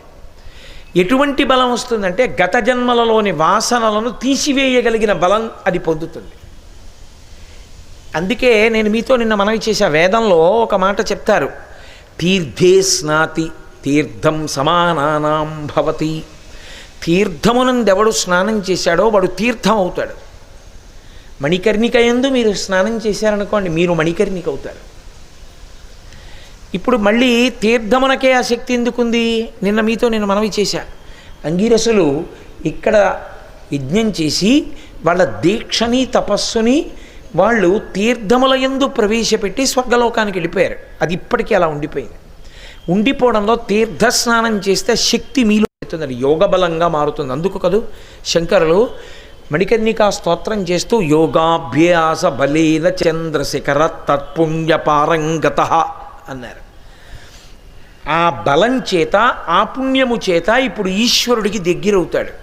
ఈ దగ్గరవడం ఎలా అవుతాడంటే పరమేశ్వరుడు ఏది చెయ్యొద్దు చెయ్యొద్దు చెయ్యొద్దు అన్నాడో అది చెయ్యకుండా ఉండలేనని ఇన్నాళ్ళు అన్నాడు. ఇప్పుడు చెయ్యకుండా ఉండగలను అంటాడు. ఈ ఉండగలను అనగలిగినటువంటి శక్తి తీర్థస్నానం చేత వస్తుంది. ఇది బుద్ధి మీద ప్రభావం చూపిస్తుంది. అందుకే మీరు ఎప్పుడైనా ఏదైనా కర్మ చేశారనుకోండి, ఈ విషయం మీరు చాలా జాగ్రత్తగా గమనించవలసి ఉంటుంది. మీరు ఏదైనా కర్మ చేస్తే మీరు చిట్ట చివర దేవతలను అడిగేది ఏమిటో తెలుసా? మీరు ఏ రూపంగా పరబ్రహ్మాన్ని ఉపాసన చెయ్యండి, చిట్ట చివరికి దాని ప్రయోజనం మీరు అడిగేది ఒక్కటే. ఆశీర్వచనము అని ఒక మాట ఉంటుంది. అతిథి ఇంటికి వస్తున్నాడు అనుకోండి, గోమయాన్ని ఇంటికి మహాత్ములు వచ్చే ముందు ఏం చేస్తారంటే గోమయాన్ని అలుకుతారు. అలికి చక్కగా దీపములు పెడతారు. పెట్టి పెద్దలు వచ్చినప్పుడు ఆ గోమయంతో అలికిన ప్రదేశంలో వారి పాదములు పెట్టమని పూజ చేస్తారు. అసలే గోమయంతో అలికిన ప్రదేశం, దాని మీద వారి పాదములు ఉంచారు. ఎందుకంటే మహాత్ములైనటువంటి వారి పాదములకు ఒక శక్తి ఉంటుంది. వారు నిరంతరము భగవద్ధ్యానము, భగవంతుడి గురించి ఆలోచించడంలో బ్రహ్మాండమునందున్నటువంటి సమస్త తీర్థముల యొక్క సారమును ఆయన పాదముల యందు ఈశ్వరుడు ప్రవేశపెడతాడు. నేను చెప్పట్లేదు, అజామిలోపాఖ్యానంలో పోతన గారు చెప్పారు, వ్యాసుడు చెప్పాడు. అందుకే మహాత్ములైన వారి పాదములకు నమస్కరించని వారి వారి వారి వారి వారి తొలుత కట్టి తెండు దూతలారా. మహాత్ముల పాదములకు తల తగిలించలేక గర్వంతో నిటారుగా నిలబడిన వాణ్ణి వాళ్ళని ముందు కట్టి తీసుకురండి అన్నాడు యమధర్మరాజు గారు. ఎవరు వారికి నమస్కరిస్తారో వారిని తేకండి, వారి జోలికి మీరు వెళ్ళకండి అన్నాడు. ఎందుకంటే సమస్త తీర్థ సారము పాదముల యందు ప్రవేశిస్తుంది. అందుకే ఒక మహాత్ముడు ఎంత గొప్పగా ఏ విషయాన్ని మీకు బోధ చేయనివ్వండి, ఆయన తలకి నమస్కారం లేదు. మీరు చూడండి, త్యాగరాజస్వామి ఎంత గొప్ప సంగీతాన్ని బోధ చేశారు, ఎంత తత్వం చెప్పారు పంచరత్నాలు వాటిల్లో. త్యాగరాజస్వామి తలకి నమస్కారమా, పాదాలకి నమస్కారమా? ఒక మహాత్ముడు మీకు కనపడ్డాడనుకోండి, మీరు ఆయన పాదములకు నమస్కరిస్తారా, ఆయన తలకి నమస్కరిస్తారా? ఆయన పాదములకు నమస్కరిస్తారు. కారణం ఏమంటే ఈశ్వరుడు పాదముల యందు ప్రవేశపెడతాడు. అందుకే వారి పాదజాడల యందు నడిచా అంటారు. అంటే వారు ఏ మార్గమునందు వెళ్ళారో మీ మార్గమునందు వెడుతున్నాము అని అర్థం. మీరు అందుకే ఎన్ని పూజలు చేయండి, ఏమి చెయ్యండి, మీరు చిట్ట చివరి అడిగేది మాత్రం ఒక్కటే అడుగుతారు, అది పేరు మార్చి అడుగుతారంతే. అందుకే అలా అడగడంలో మీరు మీ బుద్ధిని అనుసరించి అడగండి అన్నారనుకోండి, అడిగితే ఇక 24 గంటలు బతికున్నన్నాళ్ళు అడిగేది లౌకికమైన విషయాలే అడుగుతాం. అందుకే వేదం ఏం చేసిందంటే అసలు మనం ఏది అడగాలో అది వేదం నిర్ణయించింది. దాన్ని లఘుగాయత్రి అని పేరు పెట్టింది. అందుకే మీరు చూడండి, అమ్మవారిని పూజ చేశారనుకోండి, ఏమంటారు చిట్ట చివర? కన్యకుమారి ధీమహి తన్నో దుర్గి ప్రచోదయాత్. ఓ దుర్గి, ఓ దుర్గా ప్రచోదనము చెయ్యి. గణపతిని పూజ చేశారనుకోండి, తన్న గణపతి ప్రచోదయాత్. శివుణ్ణి పూజ చేస్తే శివుడు ప్రచోదనం చెయ్యాలి. అసలు గాయత్రి మంత్రంలోనే ప్రచోదయాత్. అందుకే బ్రాహ్మణుడు ఎప్పుడూ గాయత్రి చేస్తూ ఉండాలి సంధ్యావందనం చేసి. ఎందుకంటే వాడి బుద్ధి ఎందు దోషం వస్తే కడిగేస్తుంటుంది గాయత్రి. ఆయన నిలబడితే కదా మిగిలిన వాళ్ళు నిలబడ్డం. ఆయనకే నిలబడ్డం చేత కాకపోతే వెనక వాళ్ళని ఆయనే నడిపిస్తాడు. ఇంకెందుకు ఆయనకి నమస్కారాలు? అందుకుని గాయత్రి చెయ్యాలి సంధ్యావందనం చేసి. ప్రచోదయాత్ ఈ మాట చెప్పినప్పుడల్లా అర్థం ఏమిటంటే మా బుద్ధులు ప్రేరేపింపబడుగాక అని అర్థం. మనసు సంకల్ప వికల్ప సంఘాతము, అది ఎప్పుడూ ఊరుకోదు. ఇలా తెచ్చో ఓ ఆలోచన చెప్తుంది, వదులుతుంది, ఇంకో ఆలోచన చెప్తుంది, వదులుతుంది, ఇంకో ఆలోచన చెప్తుంది, వదులుతుంది. అదే దాని పని. నిర్ణయం బుద్ధిది. బుద్ధి కలుషితమైందనుకోండి, మనసు చెప్పిన ఆలోచనలకి లొంగుతుంది. ఎప్పుడు అదే చెప్తుంది, ఇది వింటుంది. తిరగబడింది అనుకోండి, మనసు చెప్పింది బుద్ధి విని సాక్షిగా చూసి చెప్పేవాళ్ళే. ఇలా ఎన్ని కోట్ల జన్మల నుంచి చెప్పావో తెలుసా? ఎన్నాళ్ళ నుంచి నా చేత ఇలా తిప్పావో తెలుసా? చాలే చేసావు, ఇక అక్కర్లా, నీ చెప్పింది నువ్వు చెయ్యి, ఇక కుదరదు అలాంటి మాటలు, ఇక కుదరదు అలాంటి పనులంటూ. అక్కడే సత్పురుషుడు రెండవవాడు విడిపోతాడు. సత్పురుషుడు ఎందుకయ్యాడంటే ఆయన ఎందు బుద్ధి ప్రచోదనమైంది దేవతానుగ్రహంగా. ఎప్పుడు ప్రచోదనం అవుతుంది? ఈశ్వరుడి దగ్గరికి వెడితే. ఎప్పుడు ప్రచోదనం అవుతుంది? మహాత్ముల దగ్గరికి వెడితే. ఎప్పుడు ప్రచోదనం అవుతుంది? సత్పురుషుల యొక్క మాటలు వింటే. ఎప్పుడు ప్రచోదనం అవుతుంది? శాస్త్రాభ్యాసము చేస్తే. అప్పుడు బుద్ధి ప్రచోదనం అవుతుంది. బుద్ధి ప్రచోదనం అయితే అంతే, ఇంకా వాడు సత్పురుషుడు అయిపోయినట్టే. ఎందుకంటే మనసు చెప్పడం దాని లక్షణం అండి. మనసు అంటుంది, చూసావా చూసావా చూసావా, ఎవరు చూసి వచ్చారు, అది అక్కడ పడుంది. చక్కగా ఎవరో బంగారు మారేడుదలం ఇక్కడ పడేసుకున్నారు, జేబులో పెట్టుకో పర్వాలేదు అని. అయ్యో అయ్యో అయ్యో తప్పు కదూ, బంగారు మారేడుదలం ఇక్కడ దొరికితే అది ఈశ్వరుడి దగ్గర పెట్టేయాలి. ఎవరో ఈశ్వరుడికి ఇద్దామని తెచ్చి ఉంటారు, దొరికింది, నీ అదృష్టం, నీ చేత్తో ఇచ్చుకో అంటే నువ్వు పట్టుకుపోవడం ఏంటి అంటే. అందుకే మరి నేను చెప్పేది, ఈశ్వరుడు నీకు ఇవ్వాలనే నీకు దొరికేట్టు చేశాడు అని కొత్త ప్రతిపాదన తెస్తుంది. అప్పుడే మీరు ఓ మాట చెప్పగలగాలి, నీకు ఇవ్వాలనుకుంటే శివాలయంలో మారేడుదలంగా ఇవ్వక్కర్లేదు, నీ జీతంలోనే పెంపుదల చేసి ఇప్పించచ్చు. నోరు ముయ్యి చెప్పేవి ఇలాంటి మాటలు చాలా కాలం అని అనగలిగిన బలం బుద్ధికి వచ్చిందనుకోండి, మనసు చెప్పి సాధించలేదు. పైగా ఏం చేస్తుందో తెలుసా, కొన్నాళ్ళకి దిక్కుమాలిన మాట చెప్పావు, ఆ కోణంలో ఒక్కసారి చూశా, అందుకని ఇప్పుడు ఈ పాపం పోవడానికి ఏం చేయాలో తెలుసా నేను అని, శతమూల శతాంకుర సర్వగమ్మరతు మే పాపం దూర్వాదు స్వప్ననాశిని. ఇంకోళ్ళ మీద అసహ్యం వేస్తే ఎలా ఉంటామో అలా మనసు మీద అసహ్యపడి, దిక్కుమాలిందానా ఎటువంటి ఆలోచన చెప్పావో చూసావా, కలుషితమైంది నా బుద్ధి, నా ఆలోచన సరళి ఎంత దోషం వచ్చింది, ఇప్పుడు నేను ఆ పాపం పోగొట్టుకోవడానికి ఇదిగో గడ్డిపరక ముట్టుకుంటున్నాను అని గడ్డిపరక ముట్టుకుంటాడు. అందుకు ముట్టుకుంది సీతమ్మ. భర్త పక్కన లేనప్పుడు పరపురుషుడితో మాట్లాడుతున్న దోషం పోవడానికి గడ్డిపరక పట్టుకుంది, వేదమునందు ప్రమాణం ఉంది కాబట్టి ఇప్పుడు గడ్డిపరక పట్టుకున్నావు, మనసు ఏం చేస్తుంది, చిన్నబుచ్చుకుంటుంది. అయ్య బాబు ఎంత అన్యాయంగా తీసేడు రమ్మని, గడ్డిపరక ముట్టుకున్నాడు, ఇలా చేశానని, బాబు ఎందుకు వచ్చిన గొడవ. గయ్యాళి భర్తకి సాత్వికమైన పెళ్ళం సలహా ఒక రోజు చెప్తుంది, 2 రోజులు చెప్తుంది, 3 రోజులు చెప్తుంది, 4వ రోజు ఏం చేస్తుంది, నా కర్మ ఇంతేను అని ఆయన ఏం చెప్తే అలాగే లేండి. కొడుకు పెద్దవాడే, అమ్మ ఎందుకమ్మా నువ్వు చెప్పవు నాన్నగారికి అంటే, ఆయనకి మనం చెప్పలేనురా. మనసు కూడా అలా సాత్విక భావన పొందుతుంది. నీ చెప్పను ఇంక అలాంటి మాటలు. ఎందుకో తెలుసా, ఆయన ఏం విండు. ఇప్పుడు పూర్వం వినేవాడు అలాగే, ఇప్పుడేం విండవు. ఇప్పుడు పూర్వం వినేవాడు, ఇప్పుడు ఎందుకు వింటలేదు, వంగాడు, వంగిపోయింది. ఎందుకు వంగిపోయింది అంటే శాస్త్రము గురువు యొక్క సంపర్కం వచ్చింది ఇప్పుడు, దాని వలన వంగింది. ఈ వంగడం 2 రకాలుగాను వంగుతుంది. సత్సాంగత్యం కాకుండా దుష్టమైనటువంటి విషయములను వినడం, దుష్టమైనటువంటి నడవడగలిగిన వాళ్ళతో సాంగత్యం వచ్చిందనుకోండి అటుకు వంగుతుంది. ఇనప ముక్క నీటితో కలిసింది, తుప్పట్టి విరిగిపోయింది. ఏమిటి దాని కర్మ? నీరు తగిలింది ఇనుముకి, పాడైపోయింది. సత్సాంగత్యం, ఒకానొక పువ్వు యందు ఒక చీమ ఉంది. ఇప్పుడు ఆ పువ్వు పరమేశ్వరుడి పాదముల యందు సమర్పణం చేయబడింది. ఆ చీమ కూడా పరమేశ్వరుడి పాదం మీదకి వెళ్ళి అలా పాకి ఆయన పాదముల యందు నివేదన చేయబడినటువంటి ప్రసాదం ఇంత పిసరు తిని శరీరం వదిలిపెట్టింది. స్కాందంలో బ్రహ్మోత్తర ఖండంలో ఇలాంటి సంఘటనలలో చూపిస్తారు. అంతే. అది కోట్ల జన్మలు దాటిపోయి ఒక మహారాజుగా పుట్టింది. ఒక పువ్వులో దూరినందుకు కోట్ల జన్మలు దాటింది. నీటితో కలిసినందుకు ఇనుము విరిగిపోయింది. సంగమునందు దోషం లేదని చెప్పడానికి మనం ఎవరం? నువ్వు ఎవరితో సంగం పెట్టుకున్నావో నీ జన్మబుద్ధరణ దాన్ని బట్టి ఉంటుంది. అందుకని తీర్థస్నానం వచ్చింది. ఈ తీర్థస్నానము అంత గొప్పది కాబట్టే తీర్థయాత్ర చెయ్యండి అంటారు.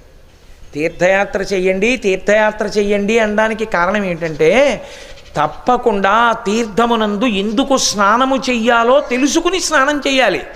అందుకని అంటున్నారు. అనగా తీర్థములు కోట్లు కలవు కాశీయందు, కానీ మణికర్ణికయే తీర్థమని ఎరుంగు. ఎన్ని కోట్ల తీర్థములున్నా మణికర్ణికా తీర్థం ఏదుందో అది మాత్రమే తీర్థము. అంటే మిగిలినవి కావా? అది తీర్థము అని పిలిచినప్పుడు మిగిలినవి తీర్థములు అని పిలవడం కుదరదు. అంటే దాని శక్తి అటువంటిది. ఎందువల్ల అంత శక్తివంతమో నేను మీతో మనవి చేశా, ఎందుకంత గొప్పదైందో. 1008 సంవత్సరములు విష్ణు భగవానుడు తపస్సు చేస్తే వచ్చినటువంటి వరం అది. అందుకే ఆ మణికర్ణికా స్నానమునకు అంత శక్తి. అంతేకాని ఏమంటే ఇందులో స్నానం చేస్తే వస్తుందా అండి అన్నాడు అనుకోండి, కొయ్య మీదకి విద్యుత్ శక్తి తీగ వేస్తే మాత్రం ఎందుకు ఎక్కుతుంది విద్యుత్తు? అది నీరనుకోండి ఎక్కుతుంది. మీకు ఫలితము కలగడానికి ఈశ్వరుడు చేసినటువంటి నియమం ఏమిటంటే మీ విశ్వాసము ప్రాతిపదిక. విశ్వాసము దేని వలన ఏర్పడాలి? గురువాక్యము వలన ఏర్పడాలి. గురువుగారు చెప్పారో అలా ఉంటుందా? అక్కర్లేదు. గురువుగారు చెప్పారు సత్యం, అంతే. అందుకే శాస్త్రస్య గురువాక్యస్య సత్యబుద్ధ్యావధారణ సా శ్రద్ధా కరితా సిద్భి యయా వస్తూపలభ్యతే. గురువు శాస్త్రము చెప్పిన మాటలు సత్యమని ఎవడు నమ్మాడో వాడు అనుగ్రహాన్ని పొందేస్తాడంతే. కాబట్టి తీర్థస్నానము అందుకని గొప్పదైంది పార్వతి అని మణికర్ణికా స్నాన వైభవాన్ని పరమేశ్వరుడు తెలియచేశాడు. అంత గొప్పది మణికర్ణికా స్నానం. అటువంటి స్నానం మనం చెయ్యగలిగాము అంటే పరమేశ్వరుని యొక్క నిర్హేతుకమైనటువంటి కారుణ్యము కారణం తప్ప వేరొకటి మన కర్మకు కారణం కాదని గుర్తించాలి. మనకేదో ఉండిపోయి ఊడిపోయి మనం మణికర్ణికా స్నానం చేయలేదు. పరమేశ్వరుని పరిపూర్ణంగా అనుగ్రహించి ఇంత నమ్ముకుని వచ్చారా, ఏమీ చేతకాని వాడు కోటేశ్వరరావు 4 మాటలు చెప్తే నమ్మి మధ్యాహ్నం పడవలెక్కి స్నానానికి వచ్చారా వీళ్ళు, కాబట్టి వీళ్ళని నేను అనుమతిస్తున్నాను స్నానానికి అంటే మనం స్నానం చేయగలం. లేకపోతే స్నానం చేయలేం. అన్నిటికన్నా తేలికేమిటో తెలుసా అండి? స్నానమునకు ప్రతిబంధకాన్ని సృష్టించడమే. స్నానానికి ప్రతిబంధకాన్ని సృష్టించడం చాలా తేలిక. ఎందుకో తెలుసా? ఒకటే అంటాడు, నీళ్లు బురదగా ఉన్నాయండి అంటే చాలా అయిపోయింది, అంతే, ఇంకా స్నానం పోయింది. అది గంగండి. అది పైకి ఎలా ఉందేమో ఇండిపి గింజ. నాలో ఉన్న కల్మషాల్ని పోగొట్టగలిగిన శక్తి దానికి ఉందని మునిగిన వాడెవరో వాడు ధన్యాత్ముడు. మరి మణికర్ణికా ఘట్టంలో ఓ మొసలు అక్కడే ఉన్న దానికి వచ్చిందా ఫలితం? మనసులో అధ్యవసాయం ఇది. మనసులో అధ్యవసాయం ఉంటే స్నానము వలన ఫలితం. అంతేకాని కేవలం అజ్జనము ఫలితమైతే మొసలికి వచ్చి ఉండాలి, మరి రాలేదే. ఎందుకని అంటే దానికి శాస్త్రం మీద విశ్వాసం పెంచుకోవడానికి విని అధ్యవసాయమును పెంపొందించుకోగలిగిన ధృతితో కూడిన మనస్సు లేదు, అది మనకుంది. అలా మార్చడానికి బుద్ధి మీద ప్రభావం చూపించడానికి శాస్త్రము గురువు ఉన్నారు. ఇక్కడొచ్చింది. అందుకే గురుర్బ్రహ్మ గురుర్విష్ణు గురుర్దేవో మహేశ్వర గురు సాక్షాత్ పరబ్రహ్మ తస్మై శ్రీ గురవే నమః. అసలు గురువు పేరెత్తకుండా ఏదీ చేయలేము. అందుకే గురువు తలుచుకున్నాడు ఆ కోట్ల కోట్ల జన్మల పుణ్యాన్ని మీకు తీసుకొచ్చి మూటకట్టప్పజెప్పేస్తాడు, అంతే. కాబట్టి అది గురువు. అందుకే మహానుభావుడు పోతన గారు భాగవతంలో అద్భుతమైనటువంటి పద్యం రుక్మిణీ కళ్యాణంలో రుక్మిణీదేవి అంటుంది, నాకు నువ్వు ఈశ్వరుణ్ణి తీసుకొచ్చి ఇచ్చావు అగ్నిజ్యోతనుడితో అంటుంది, నేను దీనికి నీకేం చెయ్యాలి? దీనికి నీకున్ ప్రత్యుపకృతిని చేయంగా నేనేరా అంజలి ఘటించదభుసురాన్వయమణి సద్బంధు చింతామణి. గురువుగారికి ప్రత్యుపకారం ఏమిటి? చేయడానికి ఉండదు. ఏం చేయాలి? ఎప్పుడూ గురువుగారికి నమస్కారం చేస్తూ ఉండడమే. మణికర్ణిక వైభవం చెప్పిన శంకర భగవత్పాదులకి ఏం చేస్తుండాలి? జయ జయ శంకర హర హర శంకర అంటూ పడవలో వెళ్ళడమే. నువ్వు అదొక్కటి మరిచిపోయి పడవలో తేభ్యమ్మహం వేసుకొని చూస్తూ వెళ్ళిన నాడు నువ్వు కృతజ్ఞుడవైపోయావు. జయ జయ శంకర హర హర శంకర అని వెళ్ళిన నాడు నువ్వు కృతజ్ఞుడవయ్యావు. చెప్పినది శంకర భగవత్పాదులు మణికర్ణికా స్తవాన్ని. నీకు విశ్వాసాన్ని ఇచ్చిన వారు శంకర భగవత్పాదులు. శంకరుడు అన్న పేరు వచ్చేటట్టు కాకుండా స్నానం చేసిన వారికి ఫలితం వచ్చేటట్టుగా స్తోత్ర రచన చేసి ఇచ్చిన వారు శంకర భగవత్పాదులు. ఇన్ని కోట్ల జన్మల పుణ్యాన్ని నీకు తీసుకొచ్చి కట్టబెడుతుంటే ఇన్ని నీకు చెప్పిన శంకరుల నామం చెప్తూ ఘట్టానికి వెళ్ళి నువ్వు రావడానికి నీకు భేషజం అడ్డొస్తే నువ్వు కృతజ్ఞుడవు. నీకు ఎక్కడి నుంచి వస్తుంది పుణ్యం రమ్మంటే?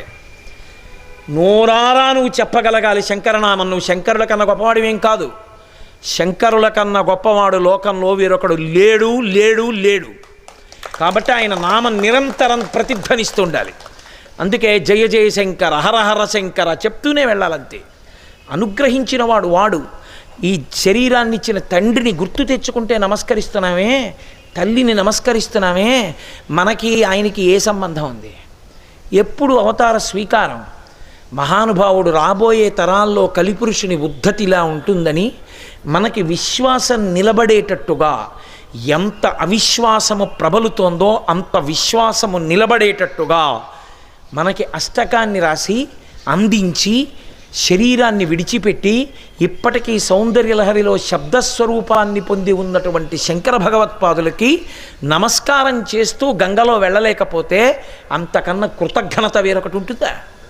అందుకుని శంకరనామం చెప్తూ వెళ్ళడమే మణికర్ణికా స్నానమునకు అర్హత.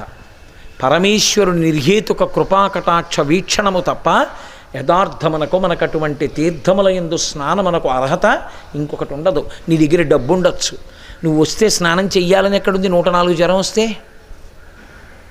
కానీ పరమేశ్వరుడి అనుగ్రహం ఉంది. స్నానం చెయ్యడానికి కావలసినటువంటి ఆనుకూల్యత అన్ని రకములుగాను సిద్ధింపచేస్తాడు. అందుకే కాశీపట్టణ వైభవం చెప్తూ ఒక మాట చెప్తారు. కాశీలో మరణించడం కాదు, కాశీలో చాలా కాలం ఉండి ఎక్కడో మరణిస్తే మోక్షాన్ని పొందుతాడన్నారు. కారణం ఏమిటో తెలుసా అండి? అయస్కాంతం మీద ఇనప ముక్కని పెట్టి బాగా రుద్దారనుకోండి, మీరు బాగా రుద్దేసిన తర్వాత ఇనం ముక్కను అక్కడ పెట్టి గుండు సూదిని పెడితే ఇనం ముక్క గుండు సూదిని లాగుతుంది. అది అయస్కాంతాన్ని రుద్దుకుని ఇనప ముక్క అయస్కాంతమైంది. కాశీపట్టణంలో ఉన్నవాడెవరో చాలా కాలము వాసము చేయడం చేత వాడు ఈశ్వర కృపకు పాత్రుడైపోయాడు. ఈశ్వర కృపకు పాత్రుడైపోయిన వాడు కొద్ది కాలం ఎక్కడో బయటుండి శరీరం విడిచిపెట్టినా ఇప్పటిది వాడికి ప్రతిబంధకం కాదు, వాడు మోక్షానికి వెళ్ళిపోతాడు. కేవలము వాసము చేత అంత గొప్ప శక్తి కలిగినటువంటి పట్టణం కాశీపట్టణం. అటువంటి పట్టణంలోకి ప్రవేశించడం, అటువంటి పట్టణంలో నిలబడడం పరమేశ్వరుని యొక్క అనుగ్రహం. ఇక్కడ అమ్మ విశాలాక్షిగా అన్నపూర్ణగా నిలబడుతుంది, ఆయన శక్తి స్వరూపం. ఇక్కడ ఉండేటటువంటి అమ్మకి అన్నపూర్ణ అని పేరు. అమ్మకి అనేక పేర్లు ఉన్నాయి, అన్ని చోట్ల ఒకే పేరు ఉండదు. ఒక చోట ఆవిడ సుగంధ కుంతలాంబ, ఒక చోట ఆవిడ నీలకుంతలాంబ, ఒక చోట ఆవిడ అఖిలాండేశ్వరి, ఒక చోట ఆవిడ మీనాక్షి, ఒక చోట ఆవిడ కామాక్షి, ఒక చోట ఆవిడ శారద. శంకర భగవత్పాదులకి అత్యంత ప్రీతిపాత్రమైన పేరు ఏదైనా ఉంటే లోకంలో అది శారద. శారద. అందుకే ఆయన పెట్టిన మఠాల పేర్లు శారదా మఠాలు. అటువంటి శారద, అటువంటి తల్లి కాశీపట్టణంలో అన్నపూర్ణ విశాలాక్షి. ఎందుకు పెట్టాలి ఆ పేరు అన్నపూర్ణ అని అంటే దానికి కారణం ఉంది. అన్నపూర్ణ అని ఎందుకు పిలుస్తారు? అన్నపూర్ణ అంటే అన్నపూర్ణ తత్వం ఎక్కడుంటుంది అంటే శరీరమునందు ఉంటుంది. అసలు ముందు మీరు అది గమనించాలి. అన్నపూర్ణ తత్వముగా శరీరమునందు ఉంటుంది. ఇప్పుడు అన్నం తిన్నానండి, జీర్ణం అవ్వలేదు, వాంతి అయింది, ఏమైనా ఉపయోగం ఉందా? అది అనారోగ్యం. తినడం ప్రధానం కాదు, తిన్నది వంట పట్టడం ప్రధానం. ఏది మీకు ముందు బయట ఉన్నప్పుడు మీకన్నా భిన్నంగా ఉందో అది మీరు తిన్న తర్వాత మీరైపోవాలి. నేను మధ్యాహ్నం ఆనపకాయ కూర తిన్నాను. నేను ఇంకొక గంటన్నర పోయేటప్పటికీ ఆనపకాయ కూర నేను ఆనపకాయ కూర రెండు ఉండవి. ఆనపకాయ కూర నేనైపోతాను. నేనైపోవడం అంటే నా సప్తధాతువుల యందు అది ప్రవేశిస్తుంది. అది సప్తధాతువులుగా మారిపోతుంది. చర్మము, రక్తము, మాంసము, కొవ్వు, అస్థి, శుక్ల, మేధాగా మారుతుంది.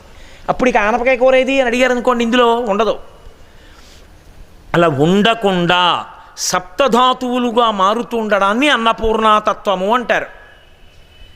అది ఎంతకాలము దీనికి ఉంటుందో అంతకాలము ఇది ఉపాసనకు యోగ్యమవుతుంది. ఎప్పుడు అది పోతుందో శరీరంలో అప్పుడు అది ప్రాణోత్క్రమణ మనకు సిద్ధమైపోతోందని గుర్తు. అంటే జీవుడు దీన్ని విడిచిపెడుతున్నాడని గుర్తు. అన్నపూర్ణాతత్వము వదిలిపెట్టేసింది అనుకోండి, ఇక దీన్ని వదిలిపెట్టేస్తున్నాడు జీవుడని గుర్తు. అంటే కోట శిథిలమైంది. అంటే ఇందులోకి ఏదైనా వేశారనుకోండి మీరు, అది పుచ్చుకోదు. మీరు ఏదైనా తాగారనుకోండి, ఉండదు. డాక్టర్లు అయితే డీహైడ్రేషన్ అంటారు, చాలా డేంజరస్ సిమ్టమ్. అంత తొందరగా ఒప్పుకోరు. అప్పుడు ఎక్కడికో పెడతానంటే కుదరదు. ముందు గబగబా ఆ ఉప్పు పంచదార కలిపిన నీళ్లు తాగండి అంటారు. ముందు శరీరంలో నీరు నిలబడాలి. ఎందుకంటే నీరు నిలబడకపోతే శరీరం ఉండదు. ఇది ఇప్పుడు డాక్టర్ గారు చెప్పడం కాదు, నేను డాక్టర్లను చిన్నపుచ్చట్లేదు. వైద్యో నారాయణో హరిహి. వేదం ఎప్పుడో చెప్పింది, లింగపురాణం ఎప్పుడో చెప్పింది. సంజీవనం సమస్తస్య జగత సలిలాత్మిక భవ ఇత్యుచ్యతే మూర్తిర్భవస్య పరమాత్మన అని చెప్పింది. నీటి రూపంలో ఈశ్వరుడు ఉంటాడు. ఆ నీరు ఇందులోకి వెళ్ళి ఇమిడినంత కాలం నువ్వు ఉన్నావు. భవతి భవతి భవతి అంటారు. నీరు ఇందులో ఇమడకపోతే ప్రమాదం వచ్చేసిందని గుర్తు. దాన్ని ఆపుతాడు. కాబట్టే ఈశ్వర స్వరూపం ప్రథమో దైవ్యోభిషకు. శివుడు వైద్యుడి రూపంలో ఉంటాడు. ఇప్పుడు ఆ నీరు అంత ముఖ్యం. ఆ నీరు లోపలికెళ్ళి ఇముడుతూ ఉండాలి. ఆహారం లోపలికెళ్ళి ఇమిడిపోవాలి. అందుకే ఆయన అదృష్టం అండి, ఏది తిన్నా జీర్ణం అవుతుంది అంటారు. ఒక్కొక్కటి దురదృష్టం చూడండి, ఇలా తింటాడు అంతే అనారోగ్యం వస్తుంది, ఇక వాడు ఎక్కడికి రాడు. ఎందుకన్నారనుకోండి, నిన్న రాత్రి నుంచి వాంతులు అవుతున్నాయండి అంటారు ఆయనకి. అన్నపూర్ణాతత్వమునందు దోషం వచ్చిందంటే అన్నము తినడంలో ఎప్పుడూ పరమేశ్వరుని యందు భక్తితో తిన్నవాడు కాడు. ఇప్పుడు అదే ప్రతిబంధకంగా నిలబడుతుంది. దీన్ని చరక సంహితలో మహానుభావుడు ఆత్రేయ మహర్షి ఎంత పెద్ద వ్యాఖ్యానం చేశాడో దీనికి. ధర్మలోపం వచ్చినప్పుడు పిండాండమనందు బయట బ్రహ్మాండమనందు కూడా ప్రతిబంధక స్వరూపంగా ఎలా నిలబడుతుందో చెప్పాడు ఆయన. ఆ ప్రతిబంధక స్వరూపంగా ఉండకుండా ఉండాలి అంటే అన్నపూర్ణోపాసన చేస్తూ ఉండాలి. అది నేనుగా మారిపోయే ప్రక్రియ అమ్మవారు కాబట్టి ఆవిడికి చెప్పకుండా, ఆవిడ్ని స్తుతించకుండా తినకూడదు. అందుకే మీకు అన్నపూర్ణాష్టకంలో మొట్టమొదటే ఓ మాట అంటారు, నిత్యానందకరీ. దీనికి పప్పు దీనికి కూర అని చెప్పలేదు ఆవిడ. ఆవిడని ఏం చెప్పారంటే నిత్యానందకరి, ఎప్పుడూ ఉండేటటువంటి ఆనందమును ఇయ్యగలిగినది, చేయగలిగినది. ఎప్పుడూ ఉండే ఆనందం ఏది?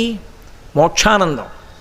మోక్షానందమును పొందడానికి కావలసినటువంటి అర్హత నీకు ఇచ్చున్నది ఆవిడే. ఆవిడ అనుగ్రహం ఉన్నదా, నీ పంచేంద్రియములు పరమేశ్వరుడి వైపుకి తిరుగుతాయి. ఆవిడ అనుగ్రహము లేదు, పంచేంద్రియములు భోగముల వైపుకి తిరుగుతాయి. సుందరకాండ అని ఆ కాండకి పేరెందుకు పెట్టారంటే మహర్షి ఏకకాలమునందు భోగముల వైపుకి తిరుగుతున్నవాడు, ఏకకాలమునందు భగవంతుని వైపుకి తిరుగుతున్నవాడు, ఇద్దరిని ఒకే తల్లి ఎలా అనుగ్రహిస్తుందో పరదేవతగా సీతమ్మని అక్కడ పెట్టి చూపించారు సుందరకాండలో. ఆ సీతమ్మే శిశుపావృక్షం కింద కూర్చుంది. రావణాసురుడు వచ్చాడు. వాడికి ఆమె అనుభవింపబడవలసినటువంటి స్త్రీగా కనబడుతోంది. తాను ఎత్తుకొచ్చిన ఆడదిలా కనబడుతోంది. అమ్మతనం కనబట్టలేదు, ఆడతనం కనబడుతోంది. పైన చెట్టు మీద ఒక ఆయన కూర్చున్నారు, ఆయనకి ఆడతనం కనబట్టలేదు, అమ్మతనం కనబడుతోంది. ఎవడికి అమ్మతనం కనపడిందో వాడు భవిష్యత్ బ్రహ్మ, ఎవడికి ఆడతనం కనపడిందో వాడు సర్వనాశనం అయిపోయాడు. 10 తలకాయలు ఉన్నా తెగిపోయి. నువ్వేం కావాలనుకుంటున్నావో సుందరకాండ చదివి నేర్చుకో. అది తీర్పు మహర్షిది సుందరకాండలో. లేకపోతే ఆవిడ అదే అయితే కర్ర, ఎక్కడ కూర్చొని వాడిని ఎవడన్నా బయట నుంచి తీసుకొచ్చి ఇది ఏమిటంటే కర్ర అనే అనాలి. మరి సుందరకాండలో సీతమ్మ హనుమకి అంత గొప్పగా ఎలా కనపడింది, రావణుడికి అంత హీనంగా ఎలా కనపడింది అంటే ఆవిడ శక్తి అదే. పంచతన్మాత్రలను భోగముల వైపుకి తిప్పుతుంది. భగవద్భక్తితో నిలబడే ప్రయత్నం చెయ్యకపోతే 5 ఇంద్రియములు భోగముల వైపుకి తిప్పేస్తుంది. కంటితో చూడకూడనివన్నీ చూస్తాడు. అందుకే అంటుంది, ఊరే నన్ను అపహరించి తెచ్చావుగా, ఇప్పుడు నువ్వు ఈ పాపం ఎక్కడికి వెళ్ళి పోగొట్టుకుంటా ఉంది. చూడకూడని చూపు చూశావు, మాట్లాడకూడని మాట మాట్లాడావు. మనమైనా అంతే, ఈ కంటితో చూడకూడనిది చూస్తే, మాట్లాడకూడనిది మాట్లాడితే అది పరదేవత ఇచ్చిన అనుగ్రహాన్ని పాడు చేసుకోవడమే. ఇప్పుడు అన్నపూర్ణ ఏం చేసిందంటే బయట అన్నాన్ని ఇచ్చింది, పిండాండాన్ని తినమంది, తిండిది జీర్ణం చేసుకుని కలిపింది, దీని శక్తితో నిలబెట్టింది. ఇందులో కొంత భాగం మేధస్సుగా మారింది, ఇంద్రియములను పరిపుష్టం చేసింది, కంటికి చూడగలిగిన శక్తిని, చెవికి వినగలిగిన శక్తిని ఇచ్చింది. ఇప్పుడు నీ పాత్ర ఏమిటి? బుద్ధి కలిగిన ప్రాణిగా నువ్వు శాస్త్రాన్ని గురువుని పట్టుకోవాలి. ఈ 2 వదిలేసి పనికి మాలినవు పట్టుకున్నావు. ఇప్పుడు ఆవిడ ఏం చేస్తుందో తెలుసా అండి? ఈ దోషానికి శిక్ష వేస్తుంది. ఆ శిక్షయే వాటి యందు అనురక్తి రూపంలో నాశనం అయ్యే స్థితిని కల్పిస్తుంది. కొన్ని కోట్ల కోట్ల కోట్ల కోట్ల జన్మల కింద కడతాడు మళ్ళీ. అందుకే లలితా సహస్రనామ స్తోత్రంలో ధన్య అన్న నామానికి భాస్కరరాయల వారు మహానుభావుడు వ్యాఖ్యానం చేశారు. ఆ వ్యాఖ్యానం చేసినప్పుడు ఆయన ఒక మాట చెప్పారు. అనురక్తి ఉండిపోయింది, మా ఆవిడ, మా అబ్బాయి, మా అమ్మాయి, ఈ అనురక్తి ఉండిపోయింది. వాడు తిరియక్కుగా వెళ్ళిపోవాలి. వెన్నుపాము అడ్డంగా ఉన్న ప్రాణిగా వెళ్ళిపోతాడు, కోట్ల జన్మల కిందకి వెళ్ళిపోతాడు. వెన్నుపాము అడ్డంగా పెరిగిందా? ఇలా అడ్డంగా పుట్టి అడ్డంగానే వెన్నుపాము పెరిగింది అంటే వాడికి బుద్ధి లేని ప్రాణి అని గుర్తు. అడ్డంగా పుట్టి వెన్నుపాము నిలువుగా పెరిగింది అంటే వాడికి బుద్ధి ఉన్న ప్రాణి అని గుర్తు. మనిషి భూమికి అడ్డంగా పుట్టి నిలువుగా పెరుగుతాడు. మిగిలిన జంతువులు అడ్డంగా పుట్టి అడ్డంగానే పెరుగుతుంది వెన్నుపాము అంటే దానికి బుద్ధి లేదు అని గుర్తు. ఇప్పుడు నీకు ఈ జన్మలో వెన్నుపాము నిటారుగా ఉంది, నువ్వు శాస్త్రాన్ని గురువుని పట్టుకోవాలి. నువ్వు కాశీ రావాలి, మణికర్ణికా స్నానం చెయ్యాలి, విశ్వనాథుణ్ణి సేవించాలి. నువ్వు చెయ్యలేదు, నీ కర్మ. శాస్త్రమేమందవు, ఏం చేసినట్లు మరి? ఇది తప్పేదో చేసినట్టు. ఏదో చేసావే అది అక్కడ వరకే పనికొస్తుంది, ఉన్నతికి పనికిరాదు. కాబట్టి మళ్ళీ వెన్నుపాము అడ్డంగా ఉండే ప్రాణిగా కోట్ల జన్మలు ఎడతాడు. మళ్ళీ నిలువుగా ఉండే ఎప్పుడు వస్తాను ఏమో తెలియదు. కాబట్టి అమ్మవారి అనుగ్రహం ఉన్నదా, పంచేంద్రియములు భగవంతుడి వైపుకి తిరుగుతాయి. అమ్మవారి అనుగ్రహం లేదా, పంచేంద్రియములు భగవంతుడి వైపుకి తిరగవు. ఆవిడ అనుగ్రహము ఉంటే భక్తి, ఆవిడ అనుగ్రహము లేదు భక్తి లేదు. ఆవిడ అనుగ్రహం ఉంది, ఆవిడ శక్తి స్వరూపిణి. ఆవిడ మీరొక్కటే జ్ఞాపకం పెట్టుకోవాలి, ఇదే అత్యంత ప్రధానమైన కీలకమైన విషయం మీరు గుర్తించవలసింది. ఏ కదలిక అయినా ఆవిడే, ఏ కదలిక లేకపోవడమే ఆయన. పట్టుకున్నారో లేదో బాగా? ఏ కదలిక అయినా ఆవిడ, ఏ కదలిక లేకపోవడం ఆయన. శివ శివ అన్న శబ్దాలకు అర్థం అది. ఏ కదలికైనా కానివ్వండి, ఆకలేసింది, ఇప్పటిదాకా లేని కదలికోటి వచ్చింది. యాదేవి సర్వభూతేషు క్షుధారూపేణ సంస్థిత నమస్తస్యై నమస్తస్యై నమస్తస్యై నమో నమః. ఇందులో పదార్థం అయిపోయింది, వెయ్యమని ఆకలిగా చెప్పింది. అమ్మా నువ్వే, నీకు నమస్కారం. నాకేం సిగ్గేయలేదు ఇప్పటివరకు. సిగ్గేయలేదు అంటే మీరు తప్పు కోణంలో తీసుకోకూడదు. లజ్జ అని ఒక మాట, అంటే ముఖము ఎర్రపడి అత్యంత సంతోషంతో శాస్త్రీయమైనటువంటి సంతృప్తి అభివ్యక్తమైతే ఏర్పడేటటువంటి ఎరుపు రంగు కాంతికి లజ్జ అని పేరు. నేను మీకు ఒక ఉపమానం చెప్పాలి అంటే, భర్తగారింటికి వచ్చాడు. భర్తగారింటికి వచ్చినప్పుడు కులకాంత యొక్క ముఖము ఎర్రపడుతుంది, మావారు అని సంతోషంతో ఆనందపడుతుంది. అందుకే తిక్కన గారు మహాభారతాన్ని చెప్తూ ఓ మాట అంటారు, సూర్యుడు రోజు వస్తాడు ఇంటికి, ఆఫీస్కి వెళ్ళిన మొగుడు ఇంటికి రాడేంటి? అలాగే సూర్యుడు రోజు సాయంకాలం ఇంటికి వస్తాడు, కానీ సూర్యుడు ఇంటికి వచ్చేటప్పటికి పశ్చిమ కాంత ముఖం ఎర్రపడుతుంది. అందుకని సూర్యాస్తమయమునందు పశ్చిమ దిక్కు ఎర్రగా ఉంది అన్నారు తిక్కన గారు. అంటే యాదేవి సర్వభూతేషు లజ్జారూపేణ సంస్థిత నమస్తస్యై నమస్తస్యై నమస్తస్యై నమో నమః. తిరిగి తిరిగి తిరిగి తిరిగి పడుకున్నాడు. ఇప్పుడు ఈ ఒక్క తిరుగుడే ఉంది. జీర్ణాశయం కదులుతోంది, ఊపిరితిత్తులు కదులుతున్నాయి, గుండె కదులుతోంది, రక్తం కదులుతోంది, ఆలోచనలు కదలట్లేదు. ఇది యాదేవీ సర్వభూతేషు నిద్రారూపేణ సంస్థిత నమస్తస్యై నమస్తస్యై నమస్తస్యై నమో నమః. అసలు ఏ కదలికలు లేవు. ఇలా కూర్చుని పంచేంద్రియములను అరికెట్టాడు. పంచేంద్రియోన్మాదంబు బాపి అంటారు పోతన గారు ఒక చోట. ఉన్మాదము వంటిది, పిచ్చి, అది అరికెట్టాడు. కన్నిలా తెరిచే ఉంది కానీ చూడదు. అంటే కంటికి మనసుకి మధ్యలో ఉండే కవాటం తెగిపోతుంది, చెవికి వినడానికి కవాటం తెగిపోతుంది. అలా ఉంటాడు. ఇదే యోగతారావళిలో మొన్న ఎవరో అన్నారు ఇక్కడ నాతో, యోగతారావళి వినాలండి ఒకసారి మీరు చెప్తేను అని. యోగతారావళి అద్భుతం. అందులో ధ్యానం గురించి శంకరులు అంటారు. అసలు ఈ శంకరుల్లో అలా చెప్పగలిగిన వారు లేరు. శ్రీశైల శృంగే వివిధ ప్రసంగే శేషాద్రి శృంగే సదా వసంతం తమర్జునం మల్లిక పూర్వమేనం శ్రీశైల శృంగ కుహరేషు కదోపలప్స్యే గాత్రం యదామలతా పరివేషయంతి కర్ణే యదాహ విరచయంతి ఖగాశ్చ నీడాస్ అంటారు. ధ్యానమనందు కూర్చున్నవాడు ఇలా కూర్చుంటే కదలికలు ఎంత ఆగిపోవాలంటే ఏదో నాటకంలో కూర్చున్నట్టు కూర్చోవడం కాదు, ఉత్తిని. నిజంగా చెవికి ఏదీ వినపడకూడదు, కంటికి ఏదీ కనపడకూడదు, ముక్కుకి ఏ వాసన తెలియకూడదు. అలా స్తంభీభూతుడై ఉండిపోయాడు అనుకోండి, మందరంగా ఊపిరిళ్ళు వస్తోందంతే. ఇప్పుడు అలా పాకుతున్న తీగ దగ్గరికి మీరు కూర్చుంటే 4 రోజులైనా అది మీ బొటనవేలుని చుట్టుకోదు, అలా పక్కకి వెళ్ళిపోతుంది. మీరు కదలకుండా కూర్చున్నారనుకోండి ఒక బఠానీ తీగ పక్కన, అది తీగని మీకు చుట్టకుండా అలా పక్కకి వెళ్ళి రాయిని చుట్టుకుంటుంది, పుల్ల ముక్కను చుట్టుకుంటుంది. ఎందుకో తెలుసా? దానికి తెలుసు వీడు లేచిపోతాడని, అందుకే మీకు అది చుట్టుకోదు. రాతిని పుల్ల ముక్కని చుట్టుకుంటుంది, ఇవి రెండూ కదలవని దానికి తెలుసు. ఎవరిని చుట్టుకుంటుందో తెలుసా? అపారమైనటువంటి తపస్సమాధి ఎందు ధ్యానములో అలా ఉండిపోతే పుల్లముక్కెంతో రాయంతో వీడు కదలడని వచ్చి చుట్టుకుంటుంది. గాత్రం యదామలతా పరివేషయంతి, తీగలన్నీ అల్లుకుంటాయి. అల్లుకుని అలా కూర్చుని ఉండిపోయాడు. ఒళ్ళు మట్టి పట్టింది, వానబడింది, అక్కడ చిన్న మొక్క మొలిచింది, అది చెట్టు అవుతుంది. ఇప్పుడు చుట్టూ చెట్లు తీగలు అన్నీ అల్లుకుపోయి, అల్లుకుంటే ఊరుకుంటాయేంటి? దాని మీద పక్షులు వచ్చి గూళ్ళు ఎట్టాయి, ఊరుకుంటాయా? పైగా అవి గూడు పెట్టుకోవడానికి తేలిగ్గా ఉండాలంటే ఒక కన్న ఉంటే దానికి చాలా తేలిక, అందులో పుల్లెడతాయి. ఇప్పుడు వీడు కదలడగా, అందుకని చెవుల్లోకి తెచ్చి పుల్లలెడతాయి. ఎంత ధ్యానంలో ఉన్నవాడైనా, ఎంత నిద్రపోతున్నవాడైనా చెవిలో పుల్లడితే లేచి కూర్చుంటాడు. తర్వాత స్థాయిలో ధ్యానంలో ఏమవుతాడంటే చెవిలో అవి తెచ్చి పుల్లలు పెట్టి గూడు కడతాయి. గూడు కట్టి అవేం ఊరుకోవు, అవి గుడ్లెట్టి పిల్లల్ని ఎడతాయి. పిల్లల్నెట్టి అసలు ఊరుకోవు.